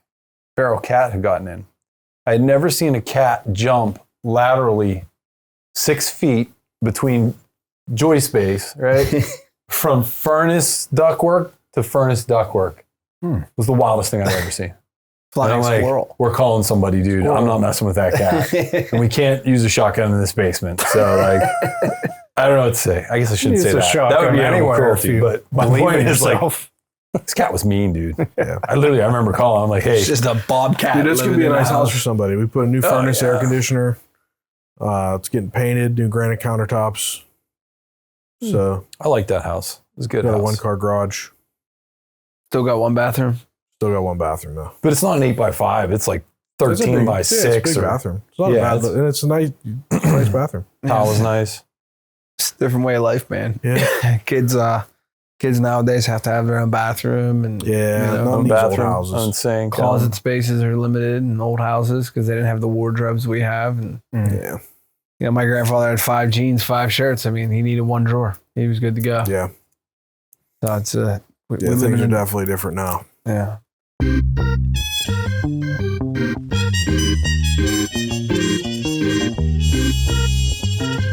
And now a brief word from our sponsor. This episode of Between Two Bridges is sponsored by Paymark Payroll. Are you tired of spending countless hours juggling payroll calculations, tax filings, and compliance regulations? Well, say goodbye to that chore and let Paymark Payroll take the burden off your shoulders. With our secure online portal, you can access your business information from any internet location, even your phone. Employees will love the ability to receive direct deposits, and they can access all their pay stubs, tax forms, and information through their own portal. Focus on growing your business while we take care of the rest. With top-notch customer support, we're always here to assist you with anything, at any time. Don't let payroll stress hold you back. Choose Paymark Payroll and experience the freedom to thrive. Contact us at payyourpeople.com for a personalized consultation and a demonstration of our powerful payroll solutions, and see how Paymark Payroll can better your workflow. That's payyourpeople.com. Join the growing list of satisfied businesses that have embraced the convenience and efficiency of Paymark. Payday made easy. Your business deserves nothing less than the best, and that's exactly what Paymark Payroll delivers. Now back to the show. Pay attention to rates here, or you kind of just march along? You say, I mean, you've been in it 20 years, so you've seen it go up and down. I don't stress the way people do. I mean, but then again, we're not like 1970s where it was like 13% or 17% the whole time. I think if you're smart, you're checking your cap rate, like capitalization rate. Like, so even though we may or may not have overpaid for that house that we just won the bid on, like, I remember talking to a guy and I'm like, all I do is I stick to my numbers. Like, I can't worry about what anyone else is going to do. Yeah. I'm going to do what we do. And, I know roughly what it costs us to do something. And, you plug that into a capitalization rate calculator and okay, we're over, some guys talk about 10 or 15. I'm like, it's not worth getting out of bed unless it's like higher than 15 to 20, to be honest, because what ends up happening is your tenant has animals that they're raising in there and you lose a quarter of your year. So, I don't know. I think being selective, like there's guys that just go out and buy a lot of properties and a lot of different projects. And I think, it's great if you're running crews and you want to deal with all that, all those headaches. But for me, we're kind of selective, but when we know when we're going to go, we go. And as Hudson would say, we go big, apparently. Yeah, and go big or go home. Right? Apparently. One thing that's cool about having your kids involved, I was listening to a guy. He has a podcast called Dad Tired. And he just, talks to dads about like living their life and going through their shit. And he has a podcast. He does these retreats for dads. And then one of the things he said is like, I'm doing all this stuff, but like my family's getting left behind. And like we're all guilty of that. Like we might have a big project going on at work and then you go home and like your wife will listen, but she doesn't really give a shit. Like she's going to listen, but it's not really including her. But like in your case, your kids are involved now. So like when they know a project's going on, they know that they're going to be involved. So now it is all inclusive. So like it helps in that aspect to make it.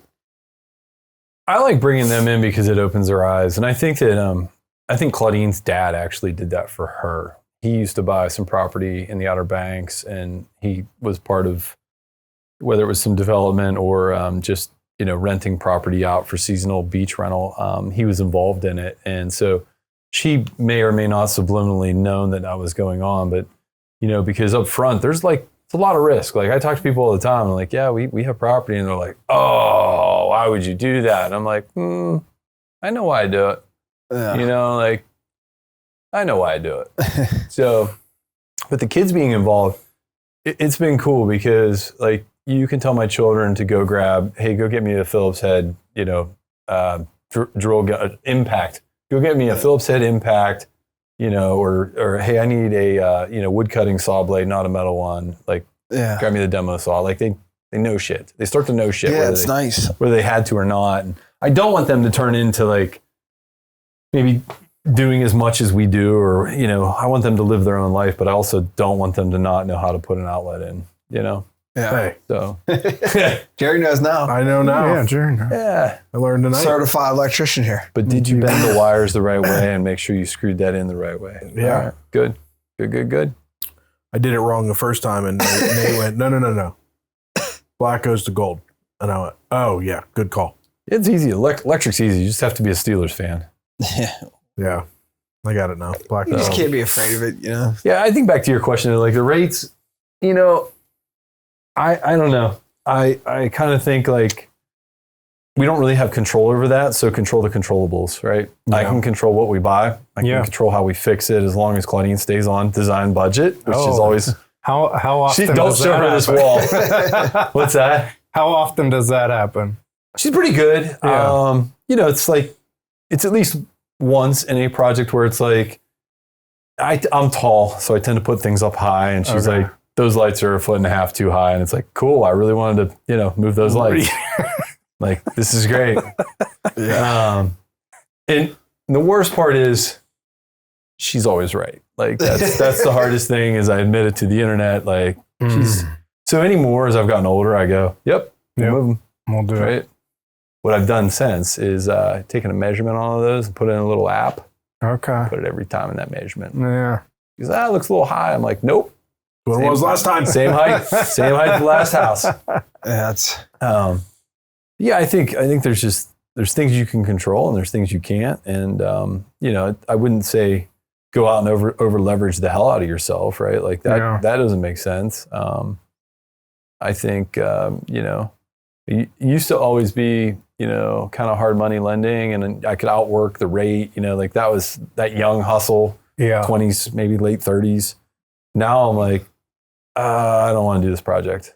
And it's like, really? Like, actually, the last house we sold, I went and looked at. Claudine wasn't with me. And I'm like, no, I don't want to do this. And I went home and she's like, well, how's the house? I was like, it was great.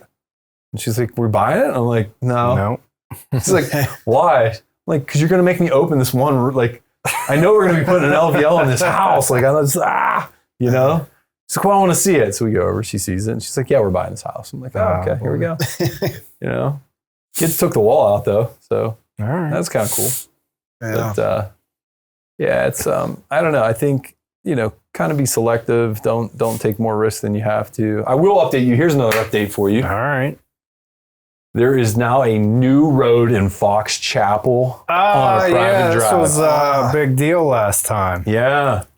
What Yeah. ended up happening with this whole thing? I don't know. I remember you were fighting with, I think, the township, right? The neighbors, Yeah, they, the whole bit. I think like all 6 neighbors ended up like somehow either suing each other, whatever. You know, there's like multiple attorneys involved. They had multiple engineers. They had to sit with Fox Chapel. They figured it all out, got a plan. Yeah. And then it was fall, so they couldn't get a Okay. bid, and you know they closed. But apparently they got everything squared out this spring.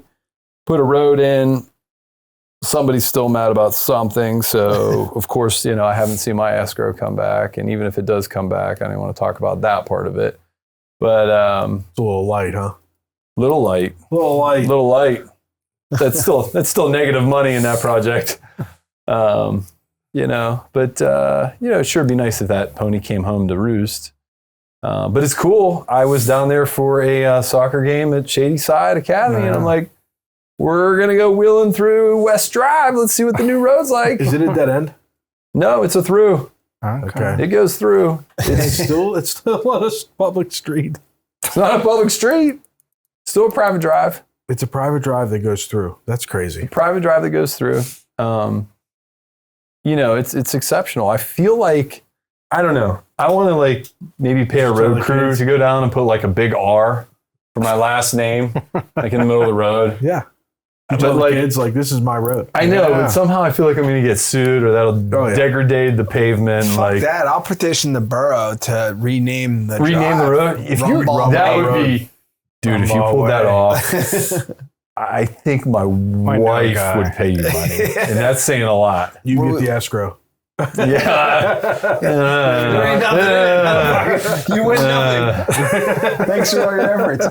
I'm just gonna spray paint a piece of plywood. What do we want? Rumbaugh Lane or You could call it. Hugh Road. You could call that area a lot of names. I'll just say that. But yeah, they got a nice new road, new drainage. It's beautiful, beautiful.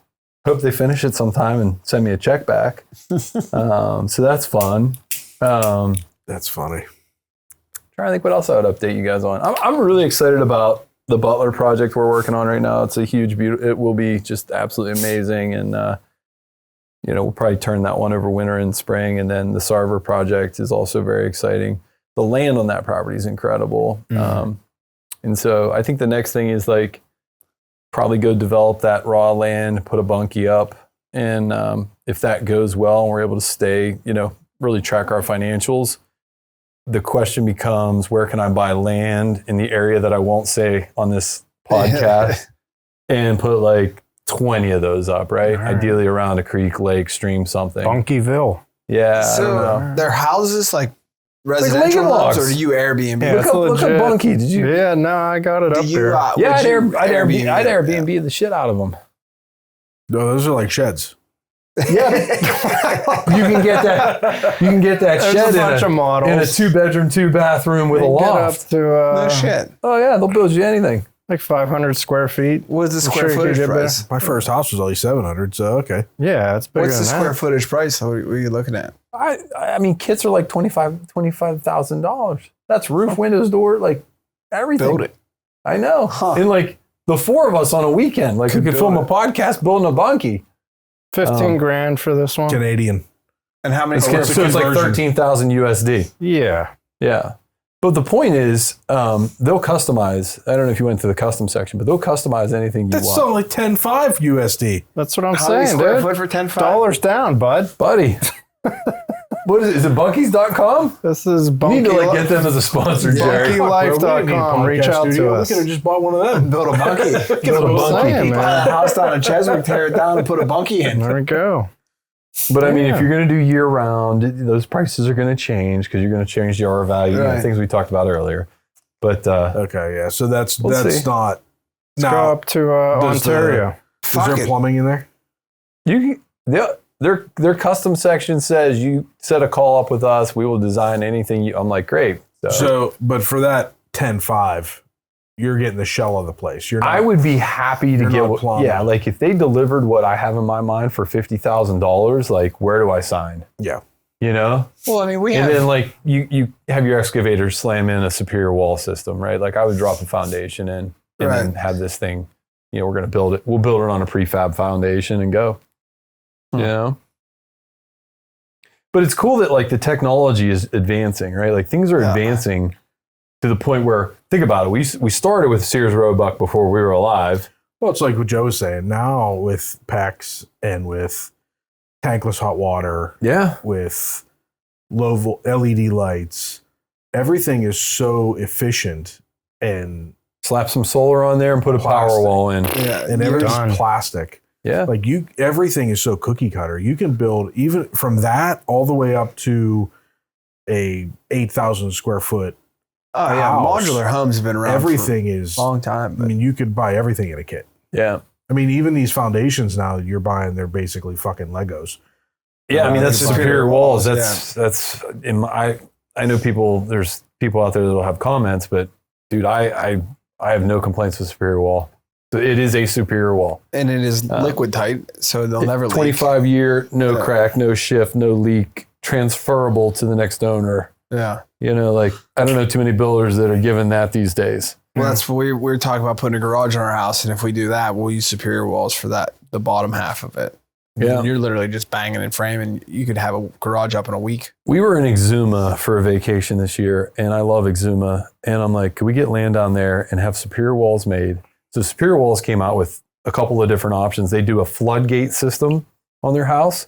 So they actually have the foundation where it'll let water in so the pressure never takes your house away. Right. And the gates will close when the water subsides, and there's pump systems and stuff, right? And then hurricane proof, like category 5 shit, and a concrete roof. Like it's all one system. We actually saw one in North Carolina that's 3 stories tall. It is Superior Walls from the ground to the top. You couldn't tell. I mean, it beautifully painted, you know, it looked amazing. But I'm like looking at this house and I'm like, I've seen that house in a magazine, and we figured it out. It was the Superior Walls house. So you can stucco it or something like that, make it look. Yeah, I mean they could stamp. There's a bunch of things they can do with concrete. You can even side it. Yeah. Yeah. I mean, you could. Sky's the limit, right? But the fact that you could drop that, say you drop that in the Caribbean and you're hurricane proof down there and you're sort of off the grid in a sense, like I love that. Yeah, you see the Outer Banks right now, they're losing some homes into the ocean, and they were built, 50 years ago, 60 years ago on 4x4 posts. Like eventually something's going to give, What's really crazy is they used to have 150 feet of frontage. Yeah. That's what's the crazy part. Claudine grew up, that's where Lou developed, and Claudine grew up spending a lot of time down there. So we've spent a lot of years in OBX. Yeah. We've been down in the Kitty Hawk area. We know that beach really well. And, like we'll see the videos, and it's just like we know that stretch. It's crazy. Yeah, protect our dunes, man. They like cut the coastal one. Like when they have flooding, it goes right up over the dunes. Before, like you said, it was 150 yards to the ocean. Mm. Yeah, it's just. So why is that ocean level coming up? I'll leave that alone tonight. Tesla, bro. Going there. Gravity. I wonder what these people that have had EVs in like the Carolinas right now are doing. I mean, they're 10 days without power. Well, I'll tell you what I've seen is when the salt water gets in the batteries, it's not good. No, did you see that picture? Seen a couple of those. There was a video I saw on Instagram or something Florida was telling people get their Teslas out of their garages. E-bikes, Teslas, all electric vehicles, all electric out of the house. There was a Hummer because that Teslas exploded. are supposed to be it's not supposed to happen with Teslas. They're supposed to be sealed off enough that it doesn't happen. But there was a video of inside somebody's garage of a Model 3 that sparked and like. I saw an EV Hummer that fucking blew a house off its foundation.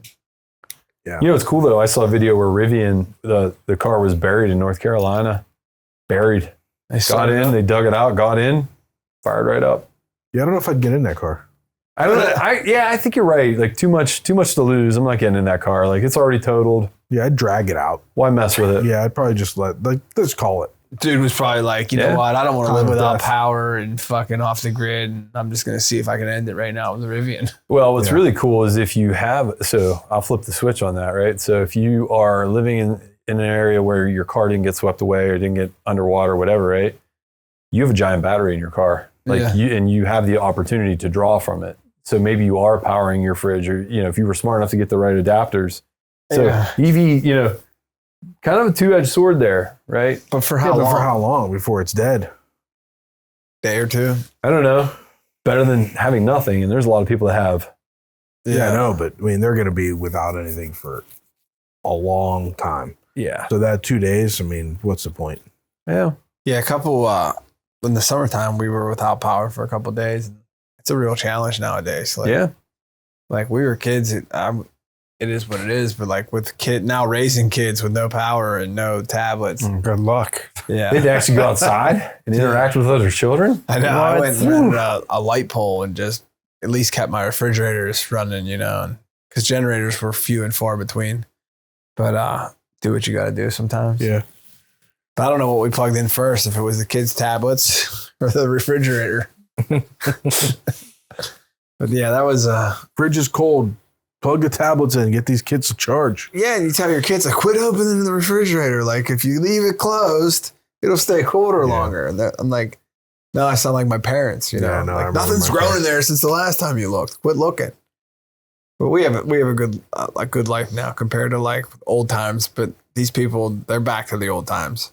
Yeah, I mean, they're landlocked. Some of these people. You see, I've been watching a couple of videos where like guys have been talking about, you know, they were slightly prepared for some of this and what they're, you know, every prepper, I'm not a prepper, by the way, but preppers out there have like this whole thought process of like, you got to have this amount of whatever. And, you know, some of the guys that were showing some of the things they had and what was actually useful and what wasn't, that was very interesting. Like when the rubber meets the road, like what's really important. So it turns out water is like super important. You know, and like these Berkey systems, I don't know, are you guys familiar with like a Berkey? Is that where you can It's like turn a big dirty stainless water? Yeah, it's like a big stainless stand thing. You dump water in and there's some filters and you got pristine water coming out. Like it's a giant life straw in a sense. You know what's more important than all of that? Ammo. Yeah.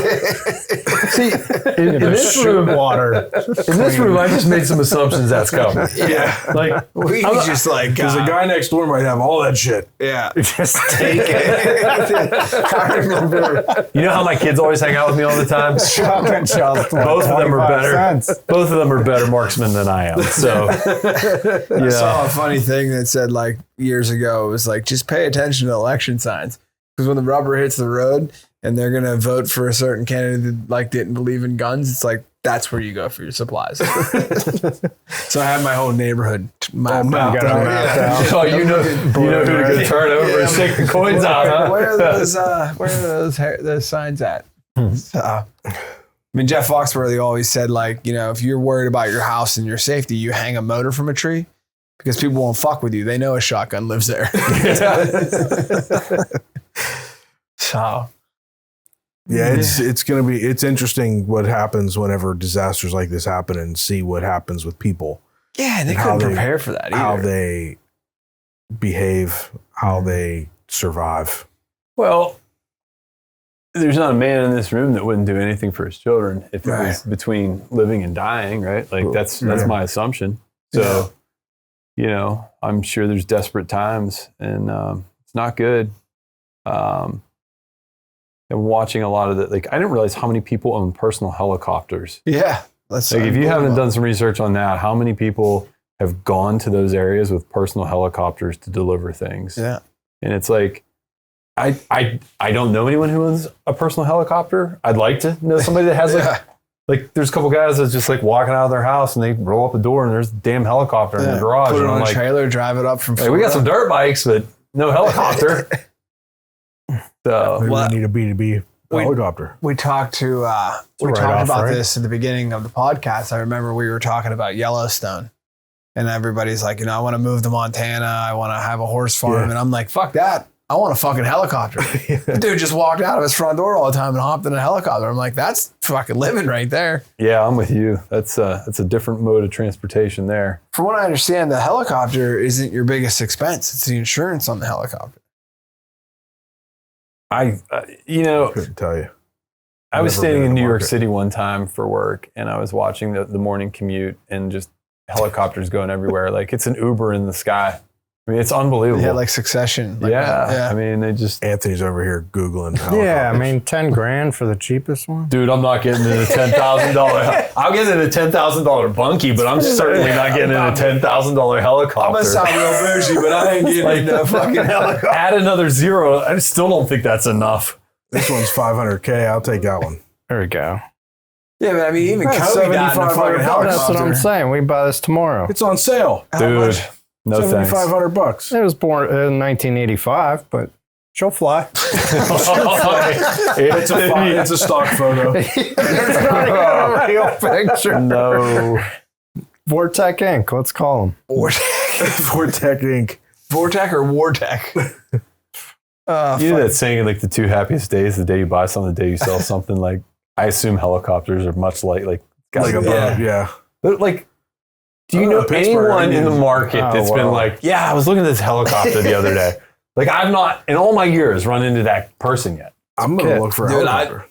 I'm like terrible when it comes to vehicle maintenance. I'd be like in the air, like, fuck, I forgot to put the dipstick back in. And we're about to go for a real ride here, boys. Yeah. My truck inspection was up 3 days ago, so I guess Just buy I think it. I probably shouldn't have a helicopter. I mean, where Maybe can- not. I can't even get my truck inspected in time. And where do you even learn, like, I mean, the time that it would take to probably... I'm astounded. Like the North Carolina news, I'm following North Carolina like a lot. How much is because that of big one? Family down Family, there. yeah. And, It needs to go up. just the Is amount of there a guys couple that are like, of oh, yeah, we 529, packed our that's the shit right helicopter there. up and we We can all fit delivered. in that So one. sweet, they're like 2004. wrapped and shit. Yeah, I mean, It's an 04 they're for dropping it in 529. LZs and Yeah. landing zones and I wonder if we couldn't deliver dry cleaning with a helicopter. Just drop it on them. Send it. I feel like it's drone. Like, yeah, where's the drones on I've this? seen on, videos Joe. of that. Drones. It's just drone Drone dropping cases drop-off. of water on people. Like, dude, oh, thank you, Lord. I'm so glad I survived this storm. The fuck was that? How did he Yeah, die? I can't. He's fucking talking sideways. Dude, it's so bad down there. I can't, like, Yeah, it's bad. Did you see the news? Did you watch? Were you watching the news whenever that dude had to rescue that lady out of the car? Oh, yeah, there's a couple of those. I missed He that. was live on the air and she's yelling, Oh, yeah. "Help, help!" And she wasn't in like imminent danger, but she was like, her car Panicked. was underwater and she was panicking. And he's like, "We called 911. They're coming." And she's like, "Help, help!" And he's like, "I have to help her. I'll be back." And they cut, and they didn't cut. They like filmed him like going through the water, Yeah. and he pulled her out of the car and pulled her to safety. wasn't staged for ratings. No. I don't think so. That'd be fucked up. He came out of there and was like, "Get in that car. vote Harris. Oh, Get in this car. I'm gonna rescue you." Yeah, that's yeah, I guess that's part of the human instinct. Like I've seen a couple of videos where like people were creating human links to like pull people out of cars and shit because you live somewhere as long as these people have, and you're like, how bad could it be? You know, I'm just gonna drive down to my friend's house up on the hill, Yeah. and then the next thing you know, there's a fucking river running down the road, like flash flooding at its definition. I think the problem, like, probably started this week, maybe next week. I don't know. But, like, let's just say a livestock farm was around there, right? Yeah. Those bodies went somewhere. Mm.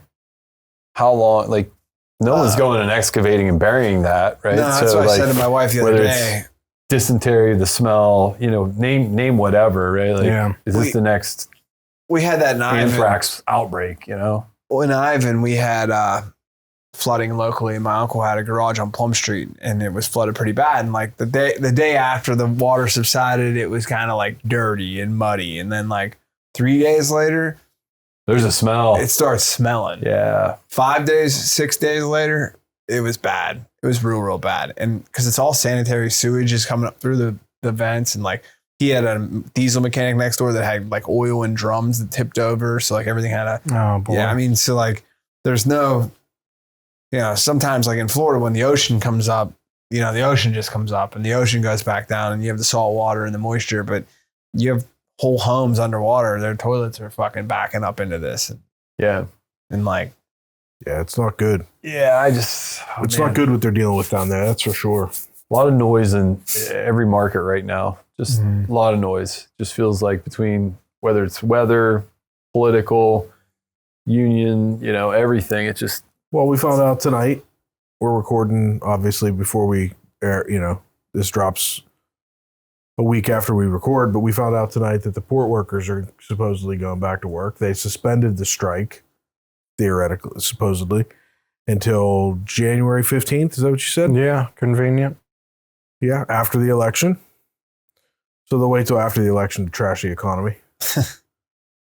So yeah, election years are never fun, and the older you get, the more they impact you. You know, like this could impact the economy tremendously. I mean, because it impacts imports and exports. I mean, the ports are going to be massively backed up, and the ports, the longshoremen that are going on strike are everybody from, Baltimore all the way through the Gulf. Yeah. So it's 16 ports, everything on the East Coast. So you're talking anything that comes into the United States from the East is going to either sit or be diverted around the country, which is going to slow things down. It's going to cost more in fuel. It's going to make cost of the delivery into the United States way more money. Wasn't like Suez Canal jammed up too? I'm sure it's going to be. At some point. Well, yeah, because a couple years ago they had a boat go sideways and then Baltimore's port was shut down. I know CSX said they weren't filling rail orders next week. So like they figured this longshoremen are stopping, right? Well, we'll stop moving trains. So when trains stop moving, distro centers aren't filled, long haul truck, short haul, last mile trucking, like just the cascading of this. Oh yeah, people haven't thought about it. We're going to see empty shelves in grocery stores, and stores in general. Then you're going to see gouging. I mean, you saw it even in North Carolina with fuel. Like these people were raising their fuel prices to $10 a gallon. It's supply and demand. I mean, there's going to be more demand than there's going to be supply, so prices are going to go up. And every product that you buy, and we saw during COVID, even if the prices didn't need to go up, they're going to go up. We're going to raise the prices. And they still haven't come back down much. They're never going to come back down. Not on a lot of things. I mean, it's if they end up striking, it's going to be impactful. They're talking about an 80% increase in pay over the next 4 or 5 years. Yeah. And they don't seem willing to negotiate. I mean, but it's the autonomous piece. Look up Volvo Vera. All right. That'll blow so your that's doors the other off. part of it too. So not only do they want the 80% increase over 4 or 5 years, but they also want guarantees that they're not going to use automation at the ports, which and every company out there that's working on autonomous vehicle or tractor trailer has, like Volvo came out with theirs, and it's specifically for port. Yeah, I mean they can automate the whole thing, and that's McDonald's did it. I mean everybody's doing it. Look at toll booths are going that direction across the country. Easy Pass, it already has Easy happened. Pass, and even like Pennsylvania was one of the few states that still had toll booth workers, but they took the COVID opportunity to eliminate that position. Now they eliminated the position, but according to the news, they just put those people somewhere else to work. So they didn't actually eliminate instead of actually working for their money, they're just sitting somewhere for their money. Yeah, but the whole thing is they don't want the automation, but I mean, it's the future. You can't stifle that. I mean, it is what it is. The greatest impact to humanity will be its lack of being able to change, right? So, whether it's my job or any of the jobs that we may have in this room today, as things automate, as artificial intelligence kicks in, as manufacturing figures out how to couple that with AI, right? Do we really need someone to pack boxes at Amazon? Right. Do we need anyone to drive that truck? It's really, we're getting to a point where it's getting, if you can't change and diversify in your career and have a meaningful life, like it's not going to turn out well. Right. You can't be like our grandparents and be like, that's just the way we do it. And that's how we're always going to do it. Because if you're like it's that, going to change. You know, I tell people like that work in our industry, if you only know one thing about dry cleaning, you know nothing about dry cleaning. You need to learn everything. Yep. So it's, if you don't grow, you die. So it's going to be interesting to see what happens. I guess we're going to have to wait until January to see. Hopefully they come to some sort of agreement. We'll see. But I guess it will not impact the election, which I don't know if there was any pressure coming from any of the political candidates we got to push this down the road or come back to the negotiating table, because it would have impacted the election. All they've done is give companies like Volvo a longer runway to just come in and automate it. They have more of a reason. Come January, they might give them the middle finger and be like, you guys slit your own throats. Yeah. Hey, you saw it, like I said earlier, McDonald's. It could have taken a phased approach first. So do you think that Volvo, and I don't know anything about this technology, do you think Volvo is close enough that they could automate that process by January and have that equipment installed and ready to rock and roll by January? I'm not close enough to that specific project. I know enough about what Vera does and how it works. It's like a Roomba that moves containers. The easy way to explain it, right? It's a really small vehicle. It's no human involved. It's going to go find its charging port, plug itself in, come back out, do its job continuously. The question becomes, can they mechanize the crane operation? Just all of the other logistics. As far as that vehicle, I would say I would be shocked if they weren't ready to go. You talk about like the Roomba. I was at a local country club and they have Husqvarna robotic lawnmowers that just run, and they run 24/7. They poured cement slabs, go back to the docking station. So I was talking to the general manager and I asked him, I said, well, what's your labor savings on that? And he said, funny enough, there's no labor savings. It's just redistribution of the labor. So like, you might, like they go, instead of having to cut around the tee boxes, they're going out and raking the sand traps. So the sand traps are better. So it's not just going to eliminate jobs. It's going to make companies more efficient and better what they do. So like if you're a good employee, you'll be safe no matter how the company goes. But if you're a bad employee, you're going to be gone. So you got the assembly plant in Virginia, which is good for America. Saying fully scaled out by 2027. They're putting out 20. This is as of June. So 100 next year. So the 27, I could break a lot of this down. I just don't know how much time you guys want to spend. But basically, there's something called ESGs that all so there's SDGs and ESGs. STDs? Nope, SDG. So sustainable deliverable goal, and ESGs, there's like 17 different things that we're trying to change for humanity for a better tomorrow for kids. But basically every nation has signed on for this, right? By 2030, they're talking, no CO2 at all. They're talking no nitrous oxide. They call it NOx. So whether it's hydrogen or electric vehicle, clean hydrogen or electric vehicle, that's what they're going for. Somewhere in Scandinavia, one of the countries up there is actually hitting it this year. They will be 100% EV in the entire country. A lot of Europe is already headed there. They're starting to put in highway systems that are near field charging. Like you drive over the road and it's charging. It's wild. So it's the technology's coming. 2030 is probably the biggest mile marker. And if you're following the politicians, there's something called IRA, the Inflation Reduction Act, which was where a lot of that money was put towards electrical infrastructure. And oddly enough, driving here, my damn tire light came on that I needed air. Yeah.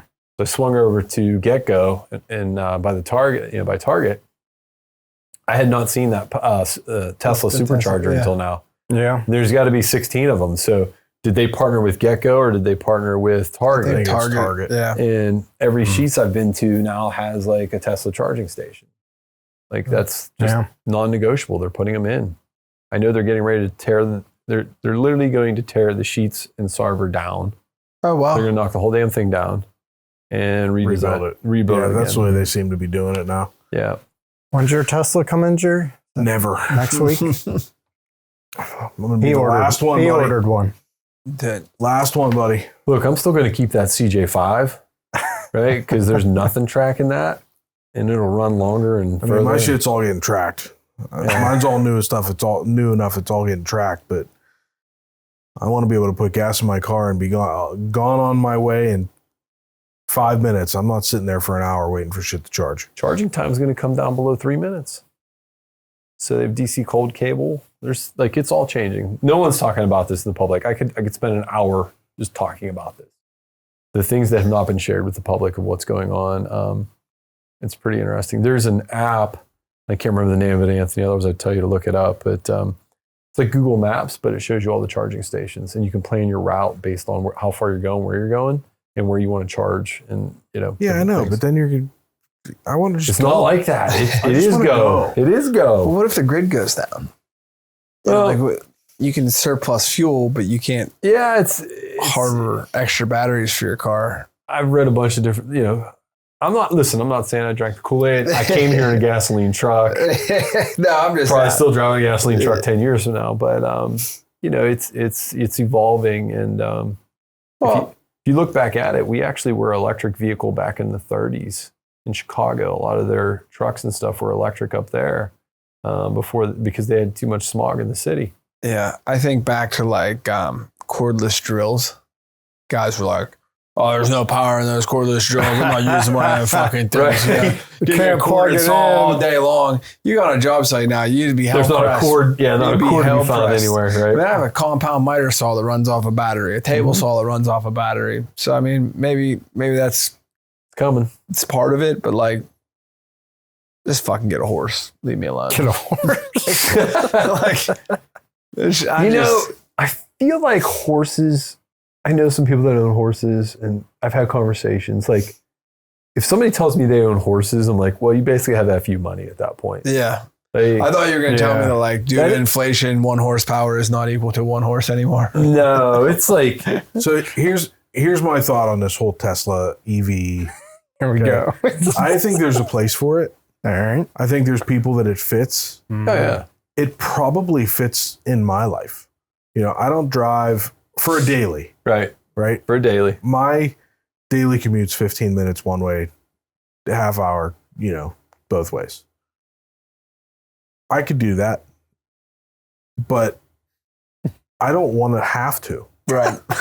I don't want somebody telling me that by 2035, I'm not allowed to buy a gas motor. Yeah, you think you could still get the ice, in California. Ice. Well, California's driving it with the CARB regulation, so it's California Air Resource Board. And so what that says is if you're going to do business in California or go into California to do business, you will not be driving a diesel or gas vehicle. 2035, it'll be illegal to I just buy think or about sell like the economic impact internal combustion engine to like a middle income family. You have a car that's fine, and you get into an accident, and it's 2029 or 2030.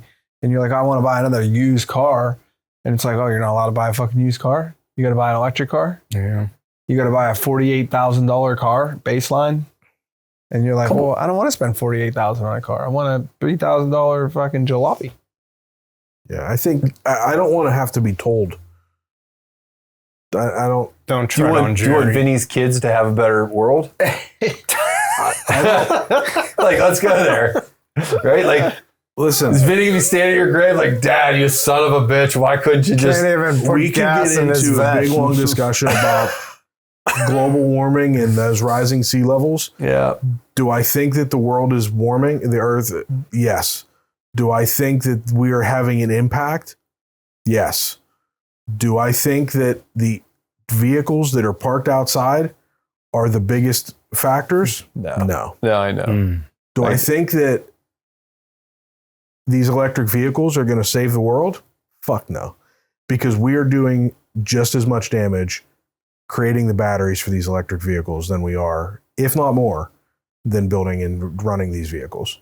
Well, I'll tell you this. Over the past year, 8 months... Not to mention the coal power plants that are all charging them every night. That's going to change. We could talk that next. And I'll tell you, the next time I'm back... And all that stuff, I'm all for switching to nuclear power and switching to cleaner power. But the windmills are not cutting it. The solar power is not cutting it. Solar's cutting it. Solar's working in a lot of countries, and it is expanding. So just like every chip has gotten better, right? Moore's law has applied to the speed and efficiency, right? Every couple of years we double. Solar's done the same thing. What's really fun and interesting is look up solar farm fire and how they put out a solar farm fire. You can't use a fire extinguisher. It's very interesting.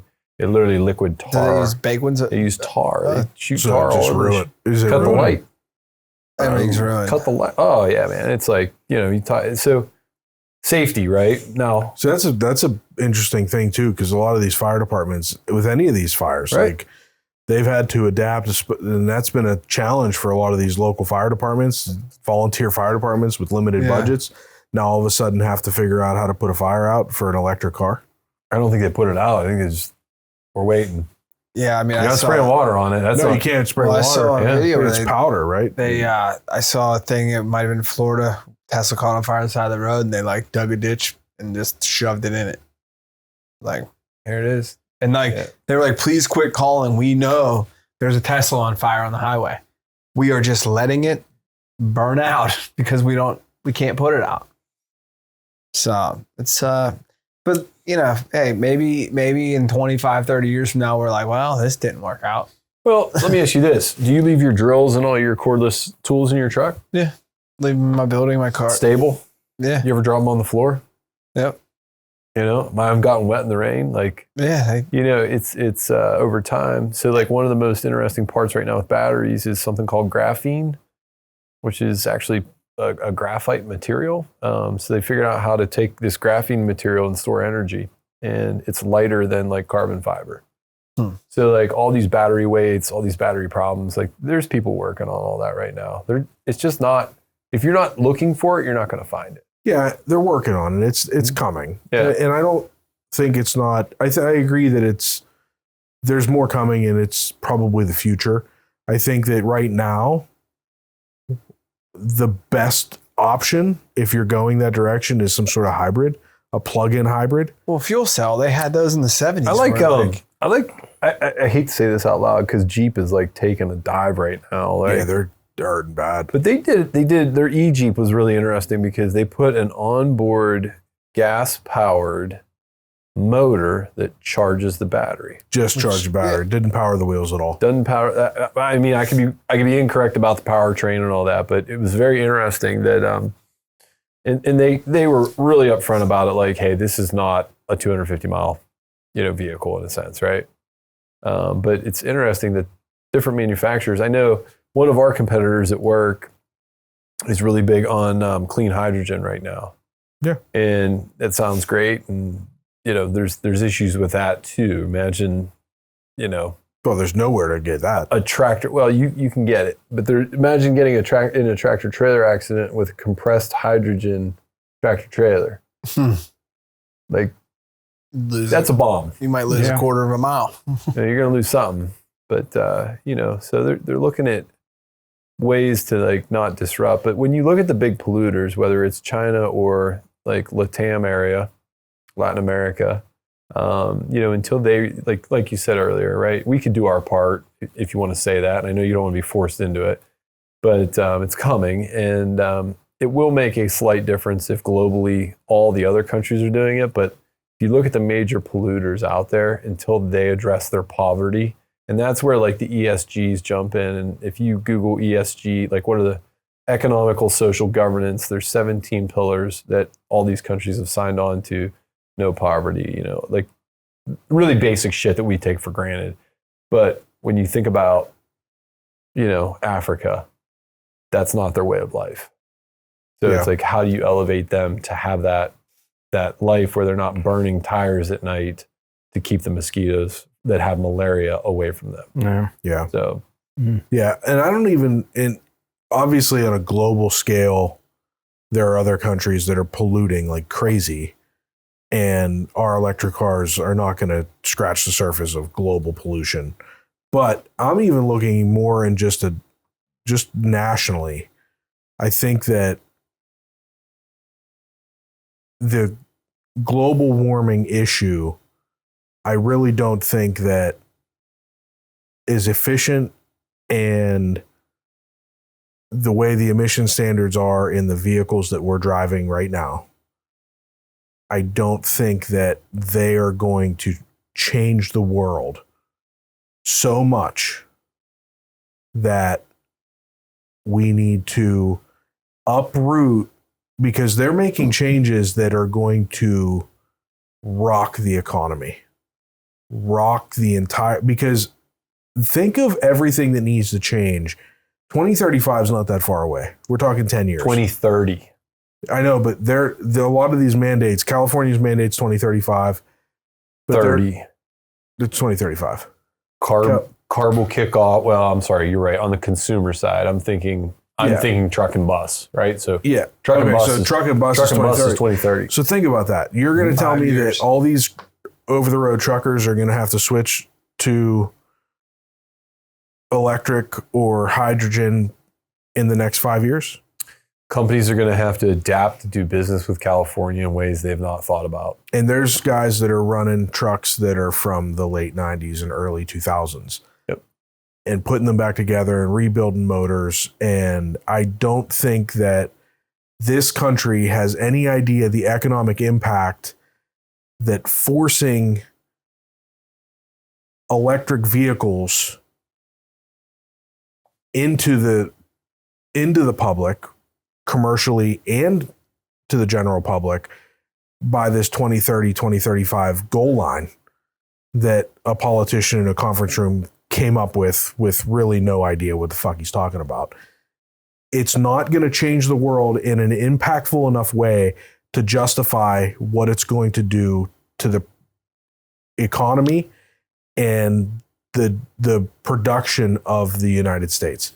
It's not, and these vehicles are way more efficient. We're not talking about vehicles from the 70s and the 80s that are polluting like crazy. The whole cash for clunkers, dude. They got rid of all the good trucks. And you also have to remember, we still are not, the United States hasn't built a new nuclear power plant in decades. But 3 Mile Island's about to turn on for Microsoft. Correct. For AI. Right. Not to power any electric vehicles. Right. So everybody that thinks they're saving the world because they just bought a Tesla or a Hummer EV or whatever they bought, that's going home and plugging it in, is powering it with a coal-powered power plant that's doing more pollution than the BMW 5 Series that was probably pretty efficient that they just traded in for it. So we're kind of on a weird slope right now that I don't think people understand. There's a different ecosystem being proposed there, which is so like residential. I'll just say like residential, we're consumers, right? Your house in the near future is probably going to be built with solar shingles. You're probably going to have what's considered like Tesla Powerwall, right?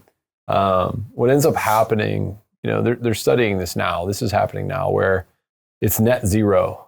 Like houses in Pennsylvania are net zero. In other words, you don't have a heating bill, you don't have an electric bill, you don't have a cooling bill, you don't have a gas bill as long as you're not taking that vehicle further from that and you're reversing back to the grid. So there's a lot of studies going on the consumer side. And the commercial side, is where the biggest savings economically or environmentally are. Like, Jerry, you driving your 15 miles each way, you're never going to save the planet with that. I get it, right? Right. But the long haul truck drivers, right? The class 5 through class 8, there's significant savings in pollution altogether. So the Inflation Reduction Act, which may be repealed, right? And what's interesting about that is if you look at who Trump brought in, right? He's talking with Elon. Right. Elon's R8 tractor is supposed to be released in 26 or 27, right? When I say R8, I mean it's the biggest tractor trailer you can think of. Really, really interesting, some of the numbers on that and what he's able to do. So it's like, Trump has said he'll pull back the Inflation Reduction Act that was signed into place. That will take out all government subsidies for EV vehicle, for commercial. But they're bringing a guy like Elon in, right? So I think that's signaling like there's something else coming. Yeah, we know something's coming. But it's fascinating. Like over the last 8 months, I can tell you weirdly, right? Like I've worked on sustainability. I won't ever use a plastic water bottle again in my life. Like I try not to. Yeah. Just when we were in Exuma this past year and the amount of plastic that was on a beach that never had plastic, it was shocking. Yeah. This is fucking nuts. So yeah. But I'm with you. I don't think it's gonna. We're a ways away. Our lifetime. Yeah. Our lifetime. But not in the next 5 years. No. Yeah. Not consumer side. I think that a lot of times California gets ahead of these things. And like a lot of people are going to pay a lot of money towards their, I mean, they're always ahead. Like you saw, like there are Surgeon General warnings about like products that were like lead based. Look at concrete dust. Yeah. Like they would always say on the bag, like known to cause cancer in California. So they're always a little ahead of the curve. Yeah. But I always compare California to like the city of Pittsburgh. Like we all live in Allegheny County. We pay the higher Allegheny County taxes and 90% of that money goes right into the city of Pittsburgh. And California seems like it's the Allegheny County of the United States. Like we pay all these federal taxes and all that money goes to California, you know? So let them figure it out first and we'll follow suit if it works. And if it doesn't, hopefully the whole place falls into the ocean. I think it's funny about like, don't go Googling about the San Andreas fault, right? Like metal hat, tin hat wearers. I think what's interesting from a business standpoint or business case, like the cases I've seen, is like where the biggest interesting part is like school bus, like electric school bus. Yeah. Very, very interesting. Yeah. So Kamala likes them too. They're yellow. Well, I think what you're she's from saying a is middle if we class could, family. She's I from don't a know middle class family. you think back to when we were kids, man, you didn't even want to get stuck behind a bus, a Port Authority bus or a school bus, man. And you get behind one of those, you were like, fuck. rolling coal. Yeah. So, I mean, they've gotten better. Yeah. And then, you know, between propane and electric, you know, some of the buses are zero emission. Yeah, CNG's come a long way. I know People's Gas oddly switched over to, you know, not oddly, right? People's Gas switched over to like CNG, and they have their big CNG fill station downtown. And, you know, so compressed natural gas is a vehicle fuel. My nephew drives one, and he said there is zero ass at the beginning, like you hammer down and it does not want to go. And then somewhere in the power range, all of a sudden this thing just actually takes off. Like, that's kind of interesting. Yeah. Because electric, you know, is like on demand. Well, it's like a forklift. I mean, you put the pedal to the metal on a forklift and it's propane. It like takes a second, and then it'll move 2,000, 3,000 pounds. But I don't know, man. It's fucking weird. I just want to go to the gas station, drink my canned beer. This isn't even my bottle of water here. They put that here. That was a prop. A fucking prop. Propped you. Nah, it's all good. Yeah. Good to there's check a in lot with- of change, and I Yeah, I was think gonna as say. being a business podcast, it's just going to force us to fucking keep paying attention, you know, because if you don't pay attention and you're not allocating some of your income to these capital expenses, like changing out for EV or solar power, and then you wake up one day and it's 2035 and you're like, We're well, I done. got to spend $180,000 to be in business tomorrow, or I'm fucked. Yeah. Yeah. Well, I think it was a good first episode on the new space. Yeah. I think all our red lights are going out. Yeah, I That think means our it's time to battery's go done. home. All right. Well, Thanks for coming, Hugh. yeah, man. Thanks. Hey, for, glad to be back again, guys. Thanks Yeah. for having me. Beautiful space. Always a Love all- pleasure, Hugh. Yeah. love all Always your learn insight. something sitting with you. Yeah. Much appreciated. Gears are always Good turning. Yeah, I can tell. I like being If a you dumb guys have the cat. guy that does the whole space thing come down, like seriously, like No, I I'm want to gonna- sit over yeah. there with Nate. Go up. I would love to, like, I'd love to be in that. Yeah. Reach out to him. Cool. All right, man. Well, Headed we Joe. can do it here in the new studio. Or were you having something else or what? Thanks, guys. Thank you for listening to Between Two Bridges, a business-to-business podcast. Find and follow us on your preferred podcast streaming platform. Like and subscribe, and leave us a rating and review. You can join us socially on Facebook, Instagram, TikTok, and Twitter. Yes, we still call it Twitter. You can email the show at info@betweentwobridgespodcast.com. Until next time, make it till you rake it.